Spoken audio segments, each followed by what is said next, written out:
OTB AM. With Gillette, we don't just play the game, we change it. Gillette, made of what matters. Very good morning to you. It is Friday. It's OTB AM, just gone 7:30. Adrian and Eoin with you this morning. Good morning, Eoin. Morning, Adrian. Packed and stacked show, and we'll give you more details on that to come in just a little bit. Lots to get through between now and 10 o'clock this morning, and we'll give you a flavour of that in a second. But somewhat of breaking news on. We don't always have it on a Friday morning at this time of the day, so we better get straight to it. The All-Stars are in, the nominations. They certainly are. The type of morning where counties who didn't win an All-Ireland can either feel a little bit better about their year or a little bit worse about their year. I think one county who can feel particularly aggrieved this morning, I can't believe I'm saying this, is County Meath. We had our producer Tommy before the show giving out stink about these nominations, and I think he might have a point. Otherwise, there's not a whole pile of controversy. Dublin have got 13 All-Star nominations, Mayo have got 12. There's a mix 2-1 for the Footballer of the Year nominations. So Brian Fenton and Kieran Kilkenny are the Dublin representatives and Cillian O'Connor is the Mayo representative. No shock on that front whatsoever. What should be very exciting from a Mayo perspective is that they've dominated proceedings from the perspective of the Young Footballer of the Year. They've got all three nominees. So Oisin Mullen, Tommy Conroy and Owen McLaughlin have all been nominated. And then outside of those two counties, Cavan have got the most with 7 nominations. Tipperary have picked up 4. And then you've got a couple from Galway, which is another moment that would kind of raise your eyebrows a little bit, but it's clearly down to league form. And that's obviously why Kerry have managed to sneak one. You've also got a Cork nomination. You've got Armagh represented and Donegal as well. So that's basically the long and short of it this morning. The awards to be handed out next month. I've seen John Fogarty of the Irish Examiner tweeting in the last few minutes about the rivalry that for the Player of the Year that exists, that's bubbling up nicely between Fenton and Kilkenny, and by the way shows no sign of going anywhere over the next few years on certainly if current form is anything to go by. But the third time that they've been shortlisted together for the Footballer of the Year, 16 when Lee Keegan won it and 18 when Fenton won it, and you would think Kilkenny is a good bet. It's a good bet to win it this year. They're turning into the Messi and Ronaldo own of GAA. Yeah, and then they also have Maradona in Conor O'Callaghan and Pele in Paul Mannion. So it's like that. That's it's hard to pick between them. Like in a general sense, as in like who's the most important player to Dublin. I think Fenton is probably already cementing his place as possibly the greatest footballer of all time. That's how he's going to be spoken about over the next couple of years. I don't think he's going to win this award. I think Kieran Kilkenny is going to win it this year, and I think he has been the best footballer in 2020. He had an outrageously good season. Like, let's not forget this guy is one of the most important cogs in the Dublin team and has been for the duration of the 6 in a row. And yet after the 5 in a row, he still managed to go to a whole new level. Of course, that was helped by his positioning being a little bit closer to goal. He was hogging the headlines a little bit more. But like he's just still just absolutely incredible, and I'd be surprised if he didn't win it. I'd be shocked if Cillian O'Connor won it, even though that semi-final against Tipperary probably has cemented his All-Star alone. But I don't think he's going to win Player of the Year.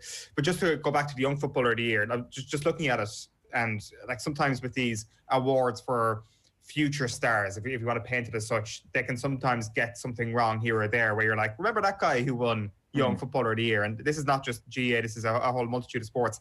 That really is never the case, or it certainly hasn't been the case in recent times with the Footballer of the Year, the Young Footballer of the Year. Like, just to go through the last decade, 2011 and 2012 was won by Cillian O'Connor, 2013 was Jack McCaffrey, 2014 was Ryan McHugh, 2015 and 2016 was Diarmuid O'Connor, 17 was Conor O'Callaghan, 18 was David Clifford, and 19 was Sean O'Shea. Every single year there, you're looking at a player who has made themselves into a regular All-Star at senior level. That is how bang on the Young Footballer of the Year award has been to mark a young talent in the game. And Mayo can feel very excited about the fact that they've rounded up the entire category this year. Yeah, what's the age grade? What qualifies you?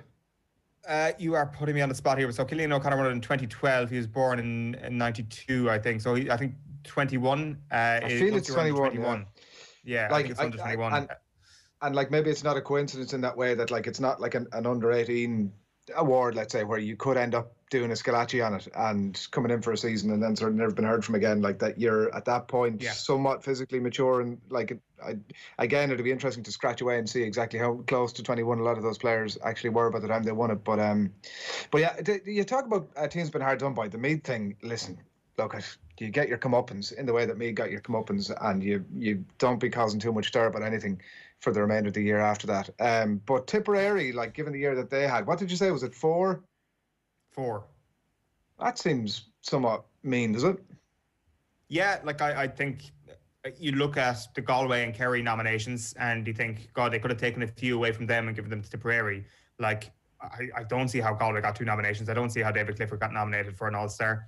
Like, just for people who've forgotten, Galway didn't win a game this year in the championship. They got a bye against Sligo and then they lost to Mayo. Everybody knows that Kerry lost their only game in the championship. I know league should come into it, and it probably comes into view a bit more this year because the league finished late, and also there was no backdoor. There wasn't a huge body of evidence for teams outside of the semi-finalists to build up games. But maybe someone like Michael Quinlan can feel a little bit aggrieved that he's not getting an All-Star nomination, and 3 of the forward nominations are going to Galway and Kerry. Like, of course, Quinlan has been in the mix in the past for the All-Stars, and he's not going to feel too left out because he's had that glory himself in the past. But yeah, no, I think you're right. I think maybe a couple of more for Tipperary you wouldn't have been surprised to see. I'm just happy that Cavan have got properly recognised with their 7, because that's definitely what they deserve. And like, with all the danger that exists with being in Ulster County, if you put a run together in Ulster, you're almost guaranteed to be in the All-Star picture because you're playing tough teams every single week. Yeah, well, there's plenty more on that, and the full list is up on otbsports.com as well. We did want to mention on as well in the last 24 hours the passing of the legendary Cork manager Eamonn Ryan, and you just have to look at the breadth of reaction that there's been from all corners of Irish society to pay tribute to this man that passed away yesterday. And we didn't want today to go past without tipping the cap to him, and we'll do that in a bit more detail in the Company Arena Buckley a little bit later on as well. But he was somebody who, it's funny, every now and then we had him in studio in 2015. He was part of a Saturday panel.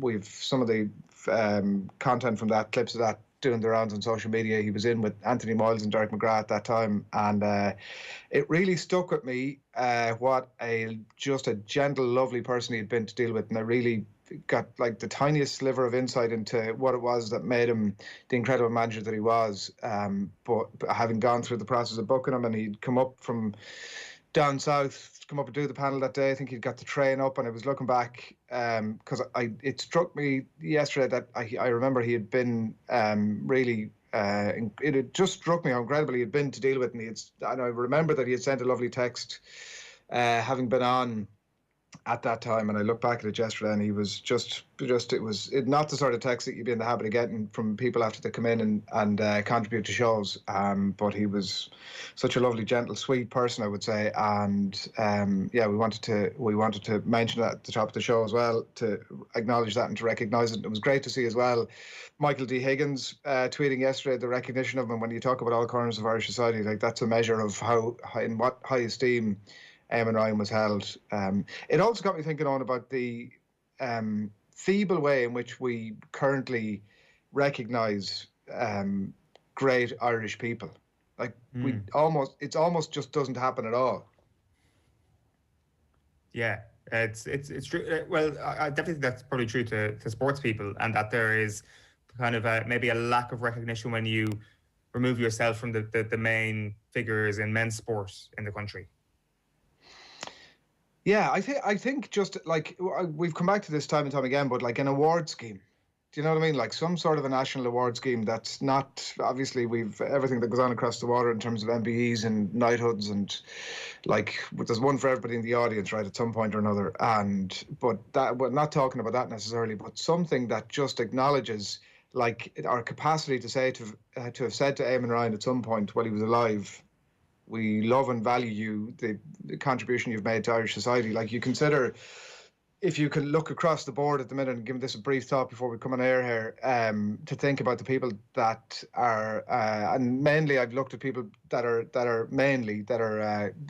alive and with us and with the capacity to come and pick up the award, and like that has to be part of the charm, I think, of this thing, that you're actually saying to people who are with us that like you've done an incredible service. And you look at people at the minute, so Vicky Phelan is probably fairly close to top of the list, you would think, in terms of people that we should be saying that to as a country now, not to be, you know, relying on entertainment shows to do our job for us. That Vicky Phelan should be acknowledged for the advocacy and extraordinary voice that she's been, obviously, in relation to the cervical check, and in a broader sense, I think, holding the mirror up to the rest of us. Catherine Corliss fits that bill pretty much word for word as well, like that selfless advocacy that she's delivered on behalf of others, particularly for the week that's been in. She spent her own time and money, obviously, uncovering fairly scandalous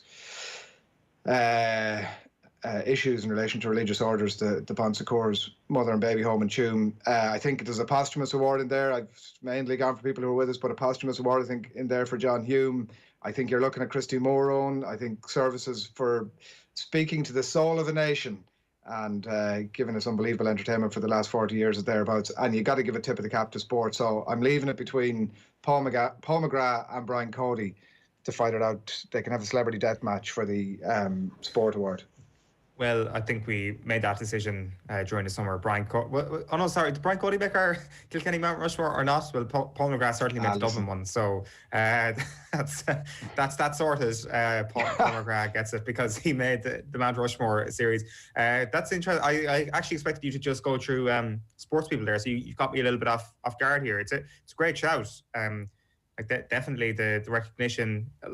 It's interesting that you make the point that recognition while people are still alive is kind of important. That we definitely I think warm tributes flood in for people who have unfortunately passed away, and maybe a bit more of appreciation for these living legends when they're around, and we know and appreciate how amazing they've been and what contribution they've made to Irish life. They're probably right. You're probably dead right there, that there should be a bit more of a marking of what these people actually do and contribute. Yeah, like if the last year's taught us anything, tell the people you love them. Like, is now not the impetus to go ahead and do that and have some sort of an Irish Medal of Freedom or whatever the hell you want to call it, that you just roll it out at Áras an Uachtaráin, let the president look after it, and have a little committee. Everybody be broadly in agreement. There'll be some. We'll have to catch up with the last several hundred years to begin with. So there'll be some glut of awards to be given out to people who aren't any longer with us to begin with. But after that, I just think, like, let it roll, let the good times roll. Well, like, the thing is, we've obviously got quite a long list of people who've got the freedom of the city of Dublin. You're obviously talking more nationwide, but people see that on, in my view, and look at, I no disrespect to the award and fair play to the people who've got it, but like, what's the one thing that you know about the person who's won the freedom of the city of Dublin? The grazing of the sheep. Yeah, like, it's just seen as a bit of a joke. Yeah, no, you're right. But like, in fairness, in terms of sports people that have got that, there's only been a couple as well, certainly over the course of, say, this John century Giles so has far. it, I think, I'm pretty sure. Giles and O'Driscoll, I think, is the complete list. Nobody else could really. Well, Ronnie Delaney and Kevin Heffernan actually got it in 04 and 05. Actually, just looking at it here, but you got to go back that far. But the two most recent recipients are Michelle and Barack. So you've got to hit a pretty high bar to actually knock them off their perch. Yeah, well, look at we leave it there. If people have thoughts, please feel free to get them into us. We'd love to hear who your list for that Irish Medal of Freedom should be, and we'll go back to that over the course of the morning. But Phil Egan is standing by. Good morning to you, Phil. How you doing, lads? How are you getting on?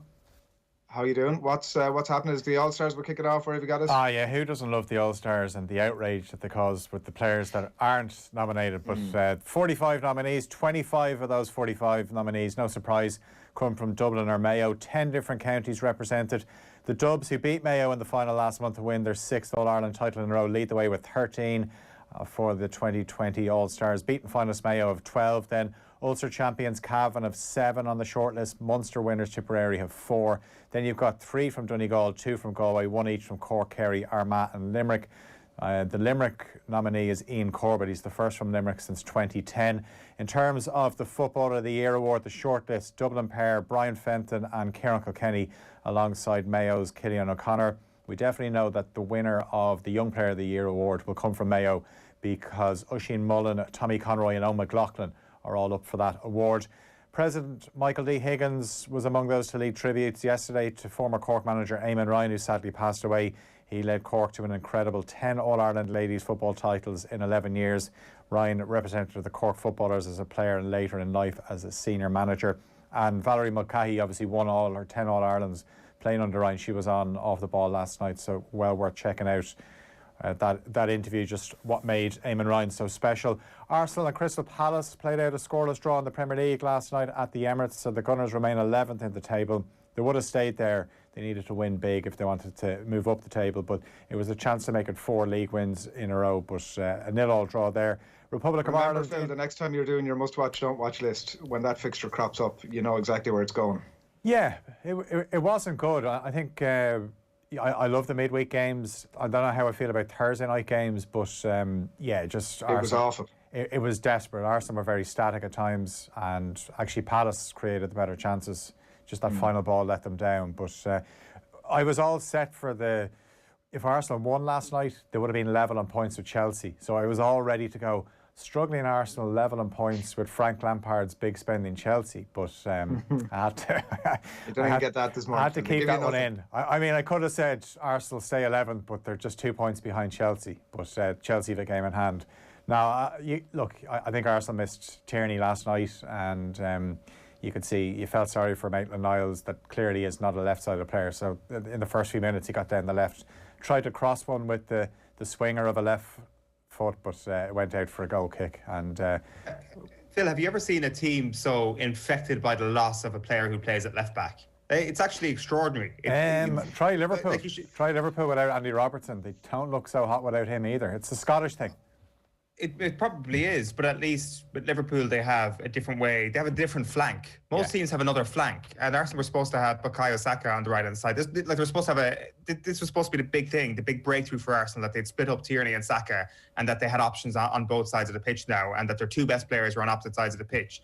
And actually, it turns out that Tierney is immediately a club legend. Like, knight him right now, put him in the Arsenal Hall of Fame. That 90 minutes last night solidifies his stance as one of the greatest ever Arsenal players, because they were absolutely putrid without him. And I just can't get my head around how the entire team can descend into such mediocrity, worse than mediocrity, without their left back. Like, I know Robertson has been amazing, obviously, and Tierney has been amazing, but I still maintain that a left back's absence shouldn't have that much of an impact, especially like Ainsley Maitland-Niles isn't that bad. I know you say sometimes he can play on the right hand side, but he's played a lot on the left. He knows how to play the position.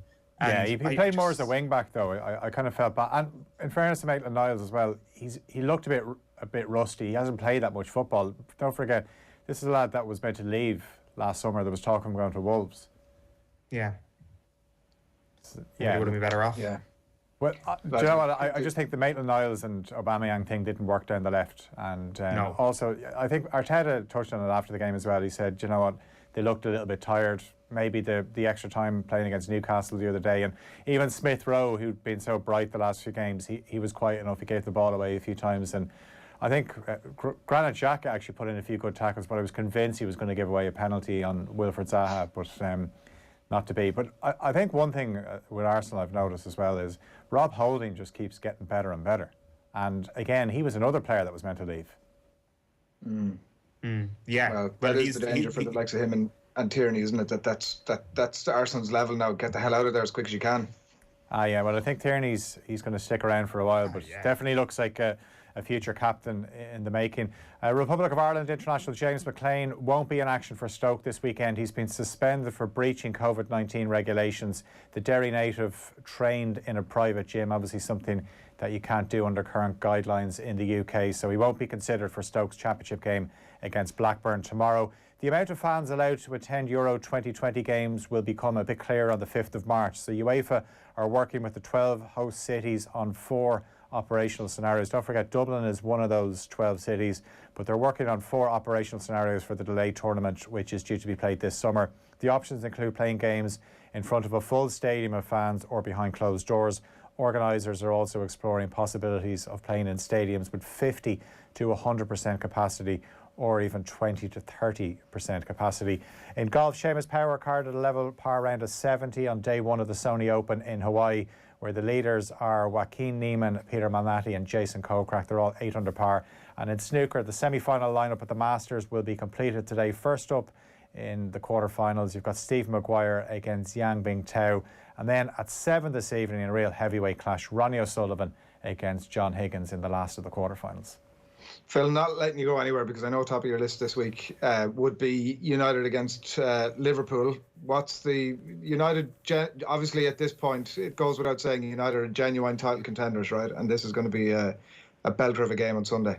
Yeah, I think it actually might be a good game for once. The Anfield games haven't been great. There was a few 0-0 draws in there. Obviously, last year Liverpool won, or the last 2 years Liverpool have won. But I think a lot depends on the team sheet. Liverpool fans are going to be waiting to hear what Jurgen Klopp says at his press conference today, whether Joel Matip is past fit or not. Because if Matip doesn't play, then what does Klopp do? Does he go back to Henderson as a centre half, or does he throw in Phillips or Reece Williams and bring Henderson into midfield, which is obviously his strongest position? They're already missing having Fabinho in midfield. Now he's doing a very good job at the back, but yeah, the Joel Matip thing will be interesting. Like for Liverpool, if they lose, I mean that could be curtains for their title chances. They'd be 6 points behind United now. Oh. And you're thinking, like, I still think City are the team to beat. Obviously, they won the other night. They're 4 points behind United with a game in hand. Their next 5 games look very winnable. Then they go to Anfield.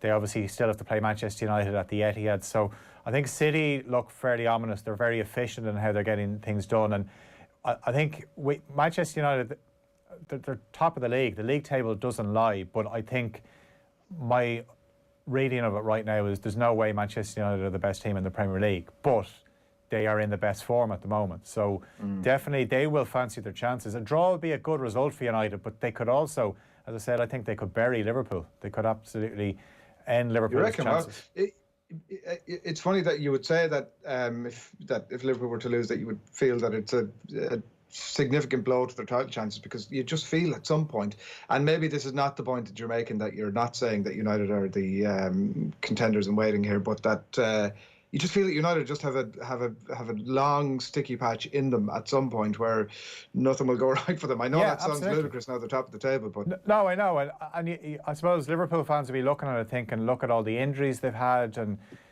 the odd result that's gone against them, whereas everything United touch at the moment turns to goal. So I mean, past seasons would indicate that won't be the case for the rest of the season, and they've only played 17 games. But they're a very streaky team, United, where they can look so bad in a game. Look at their away form. For a while there, they were conceding the first goal in all their away games. They were so bad in the first half of games. They come out in the second half and absolutely blitz teams. You think of, I remember the Newcastle game when Solskjaer was under pressure again at the time, 1-0 down to Steve Bruce's Newcastle, and you're thinking, this could be the end of Solskjaer. They come back and they win 4-1.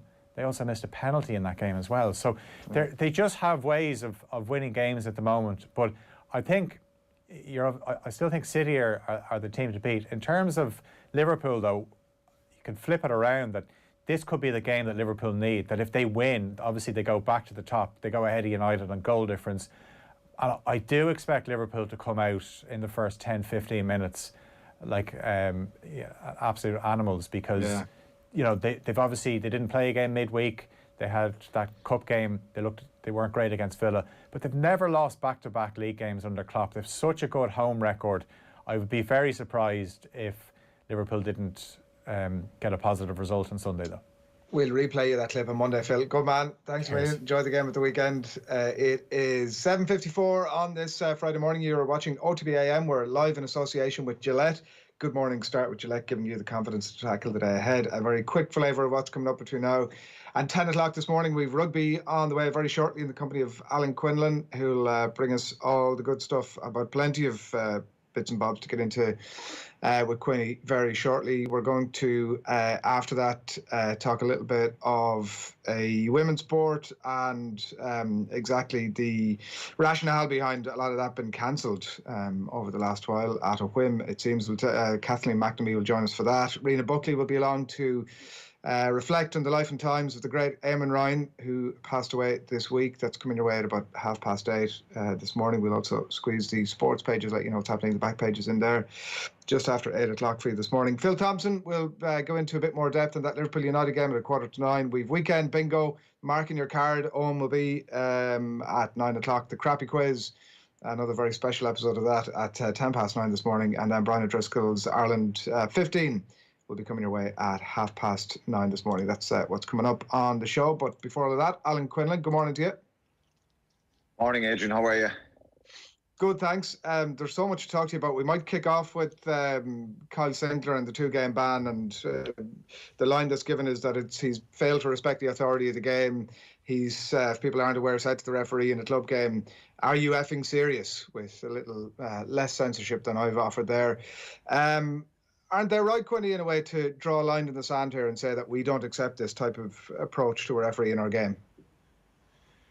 Yeah, in some ways they are. I think,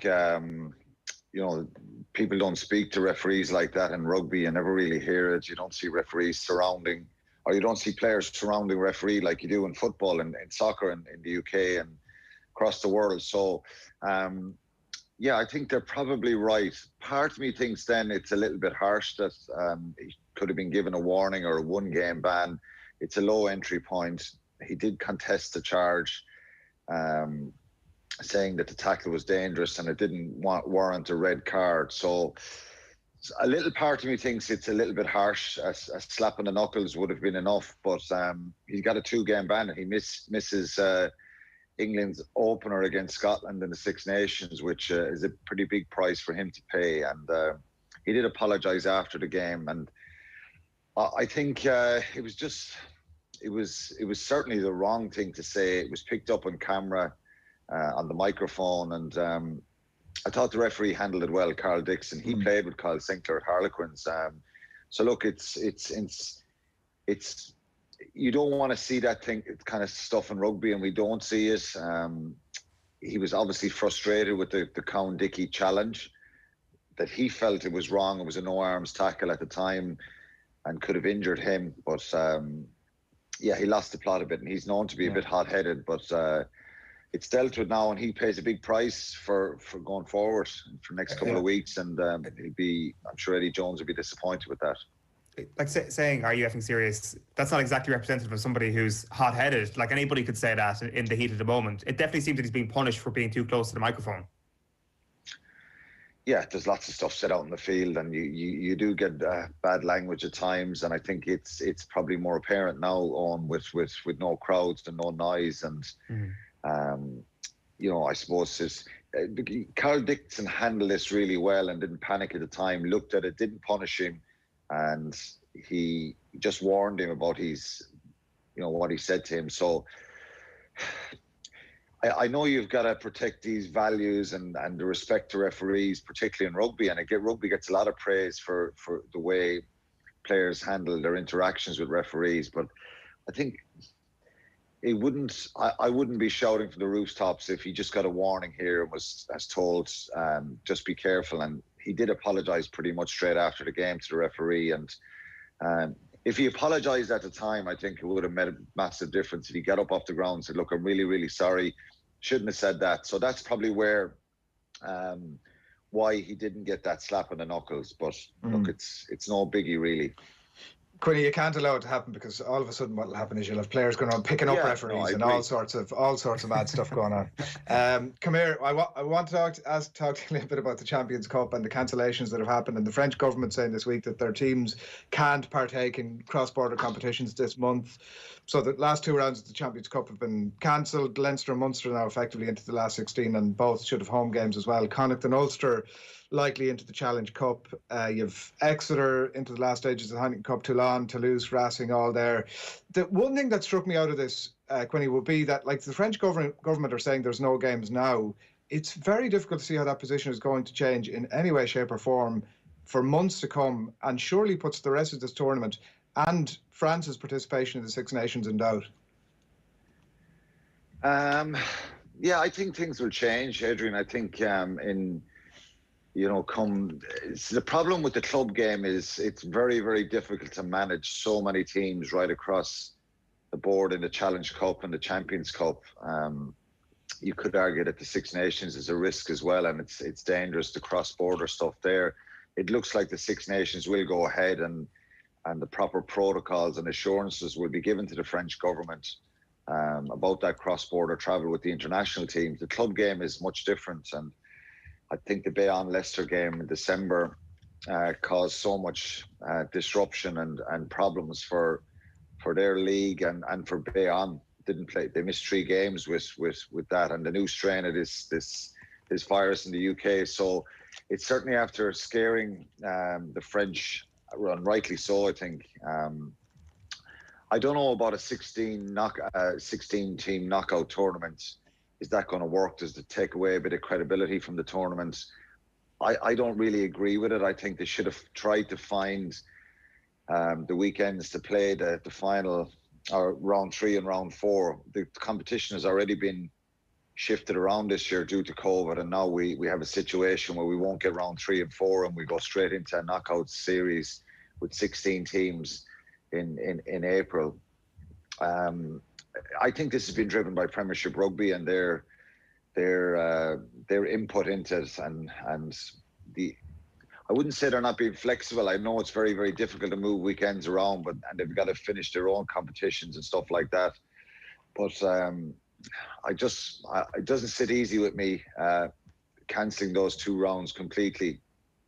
We've seen cancellations already with COVID in December, where teams were awarded 5 points and a couple of matches didn't go ahead. So it's a bit of a mess, really. But look, I think the competition will be finished. I think it's pushed back obviously to April now, the European Rugby. So I think things will be a lot different by then. I really hope they will. I think everybody hopes they will at that stage, with vaccination programs and stuff like that.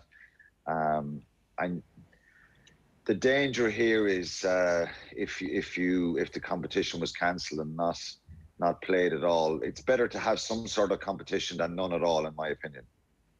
Alan, I wanted to chat to you about the out-halves at Munster, because Joey Carberry has done an interview this week. There has been news about Jack Crowley, or a little bit of a revelation in Ronan O'Gara's column this morning. But just on Carberry, first of all, he's done an interview this week. He looks like he's in a really good place. He said that he's been sitting in with the coaches a little bit more, and he's being in with the squad, and just being there is helping him mentally get through this long layoff. It looks pretty exciting, actually, from his point of view, that he is in a mentally strong place, that he is ready to come back whenever his body does allow. Yeah, it's been very difficult. It's nearly a year, I think, and he's an incredibly talented player, and a lot of question marks about those injuries. And you get this perception on the outside that he's brittle, and that he may have had to retire after that ankle injury, and which comes with the territory. I've been there myself, where you have that sort of, I suppose, attention around it, and he's a very high-profile player. So it was brilliant to see him out there. Obviously, I think reading between the lines he's obviously pretty close to making a comeback and playing matches, particularly if it was Munster that rolled him out. And he did this interview with Munster. He's very, very close, and he has been training for the last few weeks with them. So it'd be a massive boost to Munster, absolutely huge. And, when you think of, it may benefit Munster, this European scenario, because they could have RJ Snyman back in April and Joey Carberry, and they'd be certainly a different proposition then, particularly if it's knockout, and that Munster and Leinster, which would benefit them because of their positions in the pool already, that they would have home quarterfinals, or they would be at home in this knockout situation first. So, yeah, it's wonderful to see him back. I think everybody's crying out to see Joey Carberry back. He's such a talented player, and hopefully that will happen. Talking about the depth chart, we've had these discussions a good few times, the fly half position. Jack Crowley coming on against Ulster. Jake Flannery is there as well. He's a very, very talented player who was very successful in the Ireland under-20s. He's someone who I'd love to see get some more involvement, whether it be as a centre or full back. But I think there's great optimism there around that position. Ben Healy has done very well. JJ Hanran was brilliant in Clermont. And if you bring Carberry back, you've 4 or 5 guys there who are, still quite young. With respect to JJ, he'd be the oldest, but there's there's a pool of talent there that's very, very young. Keeping them all happy if they're good enough is the problem. And that's the thing, and we've seen that in the Irish Examiner this morning. Ronan O'Gara has revealed that La Rochelle did make overtures to try and sign Jack Crowley. He turned them down. He wants to stay and fight for the 10 jersey at Munster, I presume. There has to be some sort of way where these guys are playing a little bit more at centre or at full-back, Alan, if you're going to try and keep them all happy. Yeah, and that's the challenge for Johan Grandvan. I think there's a number of young players that have come through this year with Munster, and I think that has pleased people because whether they're going to win anything or not, who knows? But I think if you're going to lose and you're losing with young players who are learning, that's a better situation than maybe not winning with people who've been there for a number of years and not making sort of changes, I think. And that was the frustration probably at the end of the Pro 14 campaign back in August when Leinster beat Munster in that semi-final. The need for some more change in the personnel around the team and bring some of these young players come through. And Gavin Coombs, look what's happened with him. I think Jack O'Sullivan is a brilliant player. John Hodnett has unfortunately picked up an injury. You probably would have seen a lot more of him. Thomas Ahern in the second row has been involved with the squad. So there is some good young players, and they're attracting some attention from other clubs now because the depth chart is getting a little bit deeper now in Munster with these players. And I'm sure they'll start knocking on Johan van Grand's door in the next 12 months to know why am I not playing? Like Jack Crowley, like Jake Flannery, guys who were brilliant for the under-20s, and Ben Healy. He's obviously got a lot more opportunities with Craig Casey. So, they're going to be in a position where if these guys are not getting played or they're not being put on full-time contracts or full-time development contracts, they're going to attract some attention from other clubs. So that's a challenge they're going to have to face. But it's a good prospect. I think, like I said, for too long they didn't have those issues or problems. Imagine a phone call that Crowley gets and Ronan O'Gara's on the other end, like somebody who he would have grown up idolising, and he wants him to come and play for him. That must have been extraordinarily tempting, I would have thought. Well, yeah, absolutely. I think if you were, I don't know if he has an agent or who his agent is, and if the agent was talking there, I think of course it'd be incredibly exciting. But there's a danger then that you jump ship too early, and he wants to play for Munster. I'm sure, like Ben Healy, Glasgow were very interested in Ben Healy. He turned them down.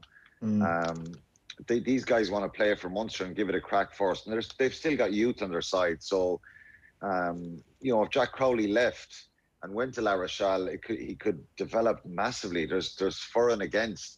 And then do you get back to Munster? Does that have door open again? You never know. So I think he won't lose anything by staying where he is for another year or so and seeing how he progresses and what opportunity he gets. But yeah, someone like Ronan O'Gara ringing or getting involved and trying to take him there.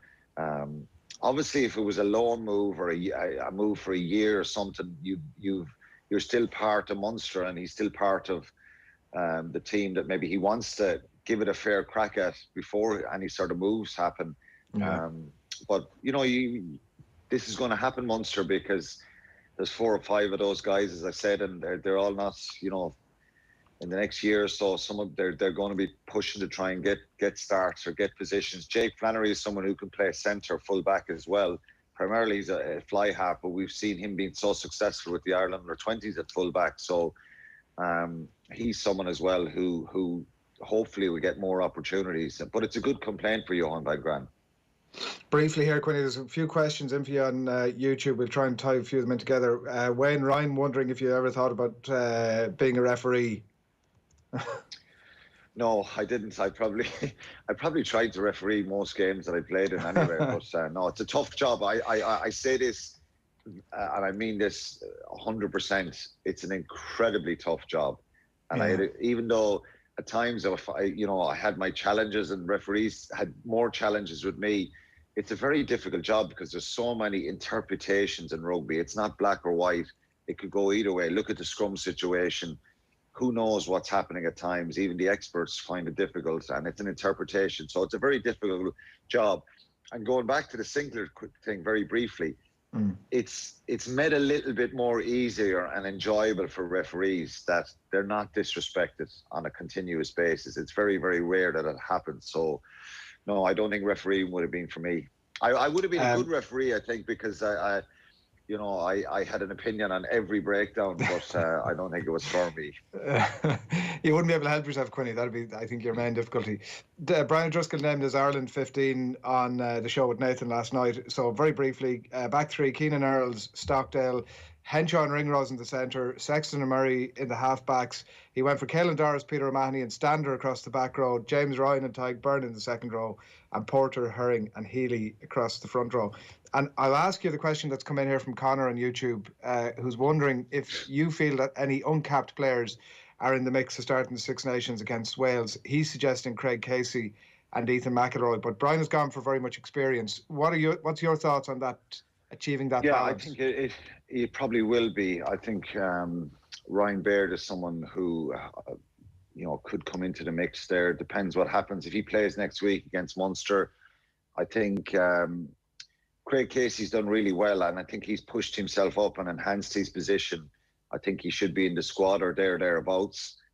Still lacking a little bit of experience, and the Six Nations will be challenging. There's looking at Rory O'Connor's piece in the Indo this morning, when you see a probables versus possibles team and the bench on both sides, there's a fair bit of depth there. We probably need to see a little bit more change, and that would enhance the group a little bit more. Gavin Coombs is someone that could come into the mix and be involved in the training camps and stuff like that. But Drico's team is close enough to what I pick. I think I'd probably hooker is a position that's nobody's really nailed down the spot. I think Niall Scannell has been very unlucky with an injury, before he's come back recently, and 2 years ago he was someone you thought would grab hold of the jersey. He still has that capability of doing that. I think a lot of promise with Ronan Kelleher last year. I'd probably start Ronan Kelleher there at the moment. I think Rob Herring is a very abrasive all-action player and wouldn't let you down. And I wouldn't have a problem with him starting. The other one is James Lowe. I think I just think he hasn't got the opportunity to have a fair crack at it yet, and he's been injured for a bit. I just think it's very hard to leave him out of the team. I agree with the fullback choice of Hugo Keenan. I think and Larmer's back in the mix now. So there's a little bit of the depth chart is getting better for Andy Farrell. I think it'd be great to see Tyke Furlong back, because I think he's a loss. Dave Kilcoyne is hopefully back as well, and that gives him a little bit more depth if they could get those two boys. But by and large, I think that he's Tyke Byrne in the second row there because of his form recently, which has been fantastic, and I wouldn't disagree with that. And the back row probably O'Mahony and Stander. There's been a few question marks, particularly in the 2018 year, the lead up to the World. They were brilliant in 2018, 2019, and the World Cup and all that, and a lot of negativity around the team, and probably rightly so the way they've played. But they've come out of that slump, and Stander, I think's consistency is incredible. He just keeps going and going all the time. And Peter O'Mahony has had a new lease of life, the way he played in November and with Munster recently. So, and Caelan Doris just gets, I think his talent is incredible, I think. So that back row probably picks itself at the moment. There's loads of options there in the back row, but probably the other one is, who do you pick? Bundy Aki, Robbie Henshaw in the centre. I think Drico's probably gone for Henshaw and Gary Ringrose if he's back, because of their partnership at Leinster. And so there's a few there that there's very little in it. But overall, I think it's hard to drop any new caps into that team at the moment. Yeah. All right. We shall see which way Andy Farrell goes. Quinny, thanks a million. Cheers, lads. Thanks. Thanks a lot. It is, I must mention, by the way, as well, we've had a comment in here on YouTube, and thanks for the questions that have come in. Some good ones there from Quinny a little bit earlier on. Will has been in touch. He's wondering if we're having a 15 to 20 minute chat about Paddy Andrews' career, as you did about every Mayo retiree. No? Maybe you could fit a lot into the hour-long special when Lee Keegan retires. Look, it's nearly 8:15. on this Friday morning, we have lots still to come your way. We are going to pack a lot into the next hour, particularly we're going to talk football with Phil Thompson. We've got obviously Liverpool United to look ahead to on that front. And by the way, I'm reminded that we are hoping at some point to get Paddy. There's nothing like a good old sports bias, no matter how much nonsense is involved in it. You really can't beat it. We are hoping to get Paddy on the show at some point or another over the next little while. Rena Buckley is going to join us in a little bit, and she'll be remembering the life and times of the legendary, the great Eamonn Ryan. We'll be doing that very shortly. We'll be back after these with Kathleen McNamee, who's going to talk women's sport during COVID. See you after these. OTB AM. This is OTB Sports Radio. Off the ball. So anybody whose question I read out gets a Cadbury hamper, no less. So Teddy, one for Where's you. Where's mine? It's en route. Honestly, it's the first Cadbury's appearance I've been to. It's the first Cadbury's appearance I've been to where I've walked in a room and not seen any chocolate. It's embarrassing. They know you're a little fat little sausage, that's why. Did you hear what he said then? Call me a fat little sausage. You can't call me a fat little sausage on camera, I mean. No chocolate for Gaz. That's what they said on the front door. Off the ball. Weeknights from 7 and weekends from 1. This is OTB Sports Radio, live 24/7 on the OTB Sports app. Follow the leader, the Mitsubishi Outlander PHEV, the world's best-selling plug-in hybrid, is now available with 0% finance and a free home charge point worth €800.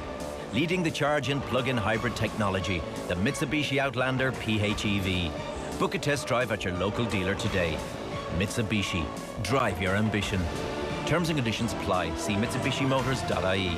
Lending criteria applies. This is a hire purchase agreement provided by Bank of Ireland Finance. OTB AM. With Gillette, we don't just play the game, we change it. Gillette, made of what matters.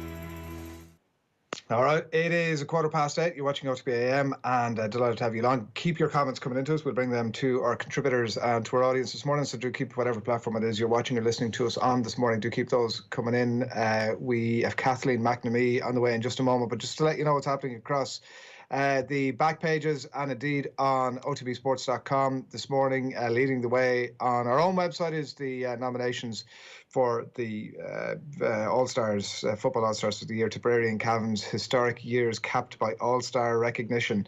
Dublin, of course, and then Mayo leading the way on that. Valerie Mulcahy reflects on the life of Eamonn Ryan.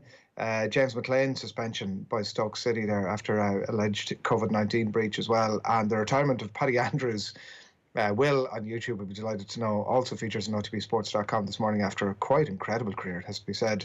And we'll have more on that, Will. You'll be happy to hear over the coming days and weeks. We'll let you know what's happening at the back pages now. In the Irish Examiner, to begin with, Donald O'Grady is among those coming in to the Cork hurling setup. Exciting times there, and reflections of Michael Moynihan on the Irish Examiner this morning, and more thoughts from Valerie Mulcahy as she writes on the passing of Eamonn Ryan on the front page of the Examiner sports section this morning. In the Irish Daily Mail, holding firm, postponing the Olympics hasn't been discussed, writes Sam Lovett there, that the Games Organising Committee say they haven't even broached the topic. Interestingly, from Philip Quinn there at the bottom of the Irish Daily Mail this morning, Ireland lining up Carsley to replace Duff. And that would be quite the coup. I don't know how far advanced that exactly is, but it would certainly be quite the coup given his position within English football at the minute. Paddy the first to say goodbye, writes Conor McKeown here. Andrews breaks with Dublin squad to call it quits after 12 years in blue, and Leinster to get Gloucester as pool stages get the axe. And the Irish Times this morning, Dublin dominate with 13 player nominations. We'll miss him something fierce. Rena Buckley, who'll be joining us in just a little bit, pays tribute to the passing of Eamonn Ryan there as well. And Johnny Waterson's thoughts on Cork GA's new sponsorship deal with Sports Direct. The Times London edition, Jose taught us the way to win penalties. This is Marcus Rashford's thoughts on his former manager at Manchester United in the Star. Pen pal Rashford says that Jose taught Reds to box clever. More compliments for Jose Mourinho there ahead of the Liverpool United game at the weekend. Fenton in line to equal Giles' feat, writes Paul Keane inside the ever award-winning Brian Fenton there. Failures, rash battle cry as Manchester United eye 6-point lead on the back of the Sun this morning. The Mirror Special Swan. Marcus Rashford and Jose thought us the secret of how to win more penalties. Pretty good picture as well there on the Mirror this morning. McBride warns against disgrace of home Lions tour. This is the board of the Lions and Willie John McBride saying that it shouldn't ever happen on home soil, as it were, that the Lions should always be heading out and about. That's in the Irish Independent for this morning. That's a flavour of what's going on across the back pages this morning, but I'm delighted to say we're joined on the line now by Kathleen McNamee of ESPN, amongst others. Good morning to you, Kathleen. Morning, guys. How are you? Good, thanks, and thanks for joining us. You made an interesting point on social media yesterday, and we thought we wanted to get you on this morning to pick through a little bit. It's not something we've had huge conversations about, but the cancellation generally of women's sport, and all in the growing and menacing shadow, obviously, of a pandemic. But I guess the question about how much is being done to find a workaround for people can see on the screen there, the sports and tournaments and leagues that have been cancelled. Not enough, I suspect, Kathleen, in your view. No, and I think the thing about it this year is obviously we are in the middle of a pandemic, and there will have to be some sort of, changes made to schedules. Everyone expects that. But I think what has surprised me so much about how unprepared tournaments seem to be is the fact that we went through all this last year. Nearly every single major league last year in women's sport was cancelled. You had Women's Super League in England, in Spain, France, like every single major soccer league was cancelled. Frauen Bundesliga was the only one to go ahead, and that was because they got a solidarity fund from the actual Bundesliga and the Champions League teams. That was the only reason they were allowed to go ahead. The Six Nations, we saw England were the only team to actually complete their games. Obviously, Ireland weren't able to complete theirs. Rugby World Cup qualifiers were postponed. At this point, we still don't even know if Ireland are going to be playing in the Rugby World Cup in September. We don't know what their qualification process is going to be. And I think, like a lot of people accepted last year, that it was fair enough that these things had to be cancelled. It was a pandemic. We weren't prepared for that situation. But I kind of wonder why this year they weren't better prepared, considering like the worst case scenario would be the pandemic continuing. We've seen this week the Six Nations has been postponed, and we have no start date for the Ladies European Tour. It could be May before they come back. Premier 15s has also been postponed, and it's not even the postponements, it's the organisation of the leagues as well, I think, which is concerning. Premier 15s is considered, the rugby league in England is considered an elite sport, but it's not really treated like that. They changed the rules so that the halves were 35 minutes and they reduced the number of scrums, but there's no bubbles and there's no coronavirus testings. And like a lot of the players were kind of saying, reducing a scrums in a match doesn't really make a difference. You're still in contact with people all the time, unless you make it touch rugby. Like, there's no difference if you're on a ruck on the ground as much as if you're in a scrum and someone has coronavirus, you're going to get it. And we even saw it in November when football shut down then in England. A lot of the WSL had to bring players from their academies into their teams because the girls' academy shut down while the boys were allowed. And I think what we're seeing now is just a cement of the massive issues structurally that we have in women's sport. The FA recognised 23 women's teams and 158 men's teams as elite. And I use that word with a pinch of salt because, what do you class as elite in that situation? So I think what we're seeing is just an example of the structural inequality that exists. And it's just disappointing to see that people weren't more prepared to actually have these go ahead. Yeah. I think that the first thing people would say is, and you've mentioned it yourself, obviously we're in a pandemic and that's the context for all of this, but I think the point being that I read the Six Nations statement in relation to the cancellation of the Women's Six Nations, and they talk about the amateur status of the game, which isn't entirely true, obviously, given that England are very much not that, and there's a semi-amateur status basically for most of the other countries. But that doesn't apply to some of the other sports that you're talking about, and it does feel as if, what is your theory as to why, somebody, you take the golf as an example, obviously these are athletes who make their living from the game. What's your theory or your thought? Is it a case that this is an extension almost of how we've seen in this country, particularly over the last couple of months, how women's sport is not necessarily as well served as it might be in terms of the people who should be the most vocal advocates for it? Yeah, I think it is that, and I also think it is no matter how much we profess to say, you know, that women's sport, it's at the forefront now. We, as a society, we're still struggling to see it as anything other than secondary to men's sports, and to make sure it's involved in the conversations. You know, there was talk during the week about, say here with the GAA, should we vaccinate GAA players? And the article was in the Irish Examiner, and I read it, and like there was one mention of the ladies' side of things. But the rest, every single example in the article was about the GAA, and it was about, you know, the men's players. And I think you guys had a conversation about it as well. And like listening to the conversation, it very much sounded like the men's players and like talking about should they be vaccinated rather than like both sides. And I don't think it's conscious for a lot of us. Like, I don't think anyone was sitting going, we're not going to consider this. I think we talk about All Irelands, we talk about the men's All Irelands a lot of the time. And like when we talk about sport, we're still at the stage of where we're adjusting how we think about it. But I also don't think that's necessarily a bad thing. Like we saw with the National Women's League over in America, the soccer league, they for years, fans over there have been calling for a cup tournament, and they haven't had it. They've just had a normal league season. And last year, when they couldn't have their normal league season, their commissioner Lisa Baird was like, well, let's have a cup. So they did like a month-long tournament in Utah. It was super successful. They brought on all these big sponsors, and that was the only reason they actually managed to get it through, was because they brought on that sponsorship, and they got creative with it. And I think that is something to like keep in mind, especially when you talk about, say, the postponement of the Six Nations. People have been calling for the Women's Six Nations to be separate to the men's for a long time, because a lot of the time, like, there's clashes of times.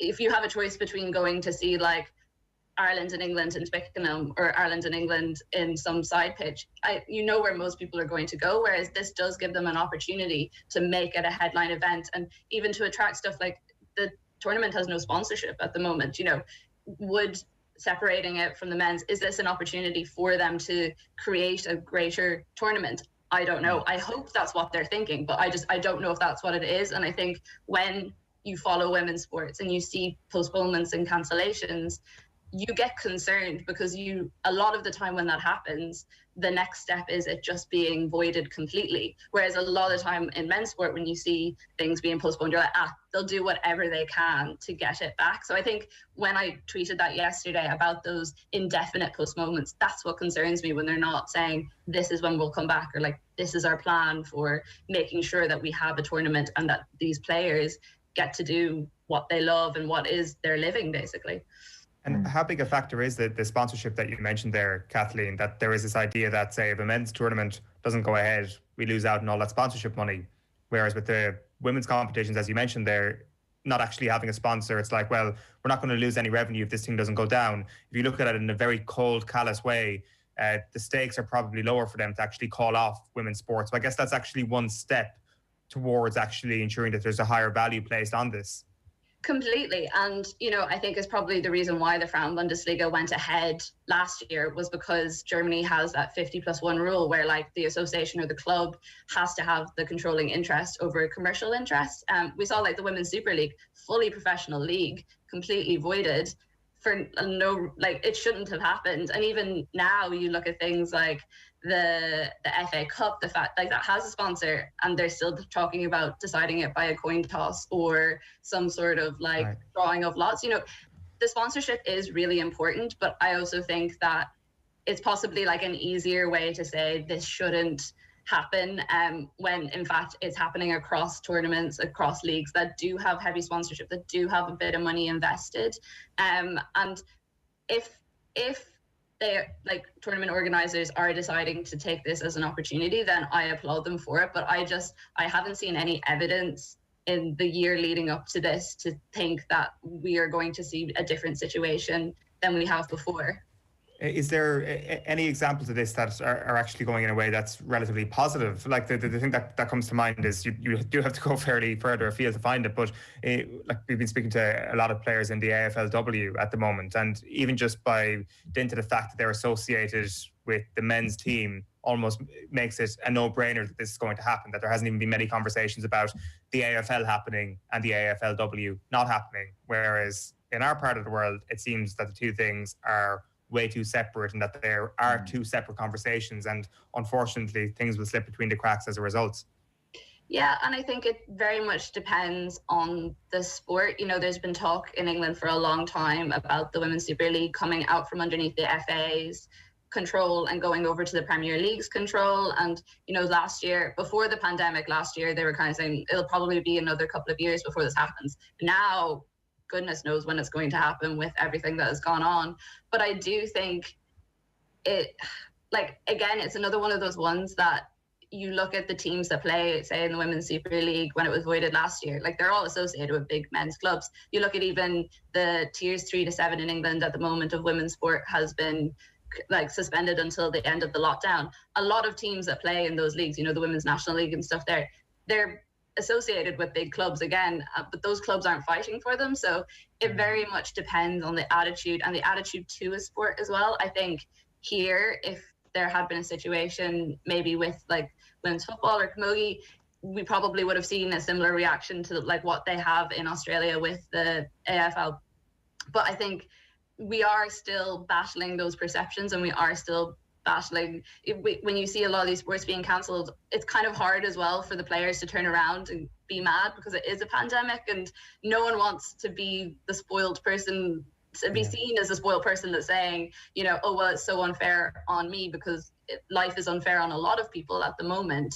But I think when you see the vast difference in the way the games are treated and the people's attitudes to it, it's very hard to take. You know, Helen Ward, plays for Wales. She's Wales's top. She scored more goals than Gareth Bale, and she quote tweeted when I announced the lockdown of football in England, and she said, "I think I'm going to retire because I can't keep doing this. I can't keep like educating my kids at home. I can't train by myself all the time. We're not being given this support by the FA," and that's what you're dealing with. You know, these are elite sports people, no matter what sort of label you want to put on it. And what we're seeing now is we haven't had the structures in place for decades, and it's really showing up, as it is in many areas of, like, you see it with our health system at the moment. You know, that you need those structures in place, and when they're not there, it results in situations like this where you have leagues going ahead, other ones not, bad decisions being made in terms of who deserves to be tested, who doesn't deserve to be tested. And at the end of the day, it does come down to money. I think you're absolutely 100% right about the unconscious bias as well, because I know my own thought when I saw the rugby being cancelled and the under-20s and the women's were lumped in together, and my initial thought, to be absolutely honest, was, oh, well, look, that's fair enough, that makes sense. And it took some time, and it takes conversations like these to enlighten the rest of us as well. So worthwhile doing that. Kathleen, thanks a million for jumping on. Enjoy that. Thanks, guys. Thanks a lot, Kathleen McNamee, sports writer, joining us there this morning to shine a light into a corner that we felt deserved that this morning. It is gone 8:30 on this Friday morning. Do keep your comments coming into us. We are going to be joined in just a moment by Rena Buckley, Cork legend, who featured in each of the 10 All-Irelands that the Cork footballers won from 2004 to 15, and the late Eamonn Ryan, of course, manager for each one of those wins. We're going to be remembering him next. But before that, we wanted to bring you back to 2015. It was a chat on off the ball. It was a Saturday panel. It was Ger, it was Anthony Moyles, it was Derek McGrath, and the great late Eamonn Ryan. And it'll give you an insight, I think, into why it's such an incredible impact on sport in this country. You got to know the game. You don't have to be able to play it well, but you've got to know it well so that you can teach it, explain it. And if a player is doing something, what's my language here, that's not the right way, that you're able to give him feedback that's positive and that it's relevant and that it's not bull, like, you know. Yeah. And I think you also need to have, and I wouldn't have got this for a long time in my life, I only developed it in the last maybe 24. You've got to have an empathy and a sympathy with the player. You've got to be able to understand what the player is trying to do and to actually realise that this is a difficult skill to perform, particularly in the modern game, which is played 3 times faster than the game I played. But crucially as well, the sympathy to realise that when the player makes a bags of it, that he's the last person that wanted to make a bags of it was that actual player. He didn't make a bags of it for the sake of it. Yeah. And if you haven't this, I think you're in serious trouble, because what you're trying to create ultimately is an environment where the player will flourish Now, if you have the empathy and the sympathy, you won't facilitate the flourishing of the players' skill. And like the skill, as a tangent to that, is really the player's personality and the player's emotional stability and the player's outlook on the whole thing. Sorry, I went down a bit there. That was perfect. And we were delighted for him to go on a bit. Rena Buckley, good morning to you. Good morning, how are you? Good, thanks. And our sympathies are with you and our thoughts are with you. And I'm sure it's been a tough 24 hours. So thanks a million, first of all, for taking the call this morning. I know that the former players have been lining up to pay tribute, which is a mark of the man. The Eamonn Ryan you were listening to there, is that the Eamonn Ryan you're familiar with? Absolutely, yeah. That's our Eamonn. Look, he was a very, very special individual, and just the way he spoke there, just with the empathy he had with players, the passion he had for the game, the time he had for everybody. That was Eamonn Ryan. He was just he was one in a million. Yeah. I mentioned earlier in the show that our dealings with him around that time really left a mark, even with me, in terms of booking him in, and how gentle and sweet and lovely he was, and throughout the whole thing, even afterwards, a lovely text that he sent. Was he always, Anthony Moyles was asking the question afterwards on Twitter about, was there always that niceness about him, or was there a bit of metal there as well when needed? Oh, there was definitely a very tough exterior to him, and look, I suppose as a manager, he would have been tough at times. He would have had, in one sense, he would have had very little sympathy for you if you were, maybe hadn't looked after yourself very well, or you were under pressure, or, for maybe if you were at the back of the group, he wouldn't exactly have, you might have felt he was a bit unsympathetic. But I suppose that was the tough exterior that he had. He was always trying to build resilience in his players, always trying to make sure he got the most out of us at training and all that, but on the other side of Eamonn, there was a very thoughtful, there was a very kind person, and he was so generous with his time, and I suppose one thing about him was he was superb company. He was the guy you wanted to be around. We hung on every word. He was so interesting. His stories were phenomenal. And he brought that togetherness to the group, and in a very, very special way. So he did push us, he did give us that tough love at times, but he certainly had the personal side as well, the human side, and that was the Eamonn that we loved.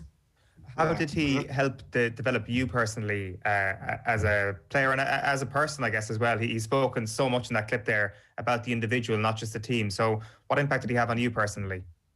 Yeah, look, I suppose for me, I suppose I joined the Cork Ladies football team as a quite a young player. I think I was maybe 15 or 16, and Eamonn came along when I was 17, and he was with me all the way up until the age of 28. So I mean, that's a huge developmental period in your life. I went from being a secondary school student to a college student to a person working, and I suppose I would have went on and probably opened my own business in that period as well.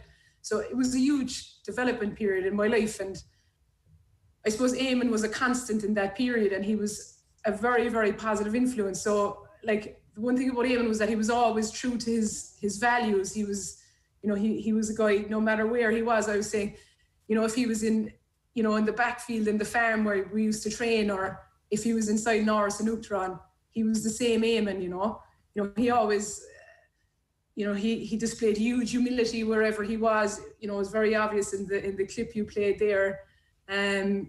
He put a huge emphasis on hard work.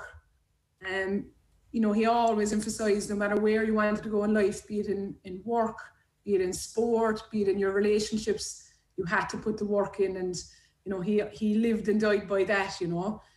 He was a very, very loyal person, and he was the person who led that loyalty, and he created a very loyal group around him, and I suppose it was those kind of values that rubbed off on us, and I suppose guided us through the different phases of our lives, and he was that direction for us, and that positive influence. And like, I suppose as a younger player, I always knew what Eamonn was saying was really good, But I suppose I didn't appreciate as much until I got a bit older. And I remember as I got older, the last couple of years with him, you know, I used to go home and write down what he said. You know, I valued it that much. You know, it was really exceptional stuff. Do you still have the notes that you've written down? I do. I have them in a notebook there. I do. I've bits and pieces written down, and you know, they're very, very valuable. He made you captain 2010, Rena, is that right? So yeah, so I was captain in 2010 and 2012, but I suppose captaincy came about because our club, Dunamore, had won the club county or the Cork County Championship. Yeah. So that was on the basis of that. And so did that did that change the relationship then, or the dynamic, or were there deep and meaningfuls around that time? There was, yeah. I suppose if you were captain of the team, there certainly would have been a few extra phone calls and a few extra chats, and yeah, certainly that would have probably deepened the relationship between us for sure. Yeah. I was interested. Mary White, I saw, had said that over the 150 odd games, whatever she had covered over the years, that she had never heard him, and you've mentioned it already, but just never heard him take a bit of praise on himself. Almost that sort of humility seemed to be, because frequently in sport, and particularly at that level, there can be a false humility about things, that the veneer is wafer thin, but it feels to have been, and particularly when you look at the longevity of it, quite a genuine trait. Oh, absolutely. I would very much say that. And, you know, and I think the humility that Eamonn possessed, I think that was crucial in the longevity of the team, you know. Like there's absolutely no doubt that the group that were there were a talented bunch, and, you know, no matter who would have been in charge of us, I'm sure there would have been some success. But I think the humility that Eamonn possessed, and the ability to keep everybody's feet on the ground, and, you know, make sure that everybody in the group was valued, I think that was hugely significant in the prolonged success of the group. I think that was crucial. That's the key thing, because I presume that's probably the question you were asked most during your playing career. You do get asked most, is what was with the longevity? How did you manage to keep going so long? Did you do 5 in a row and then 5 in a row? And that's probably the answer right there in a nutshell, the humility of the team that was exemplified best by the manager of the team. Absolutely, and Eamonn led the way there, and I think we followed. And, you know, I suppose that's something that has been very important in the longevity of football. But I mean, there's a much greater thing at play here, you know, the humility that you must possess in your life. And, you know, that type of an influence was so positive on all of us. And while it was fantastic for us in terms of being successful on the football pitch, much more important than that humility to have in life is very, very important. Did he have a philosophy on how the game should be played? I suppose he did. So I suppose when I reflect on Eamonn as a coach, he would have been a stickler in terms of the skills and getting the basics right. So we would have practiced the basic skills over and over, practicing with our left, practicing with our right, and, you know, going through every year, no matter if you were 15 or you were 33, going through how to kick the ball, how to hand pass the ball, and doing that repetitively and making sure you were getting the basic skills right. And I think Eamonn probably married, you know, those fundamentals with having, you know, an excellent attitude, and it was through the marrying of those two things, you know, that he gained success within the team. He probably didn't focus too much on the tactical side of things. He obviously wanted us to play in a certain style, and training would have been set up to, you know, to allow us to learn that style and develop that style. But he probably didn't harp on too much with the specifics of how exactly he wanted us to play. He made sure our basic skills were correct. He made sure our attitude was spot on, and that we had the confidence to play as well as we can. And then he left us at it, and thankfully things worked out very well most of the time. Was there time to reminisce at all, Rena, over the last couple of years, in what an unbelievable team that was and what an unbelievable manager he was? I guess Was there maybe one year you played on after Eamonn, after he left, or did he walk away the same year? I can't quite remember. But was there time to catch up and reflect on both of your careers with that Cork football team over the last little while?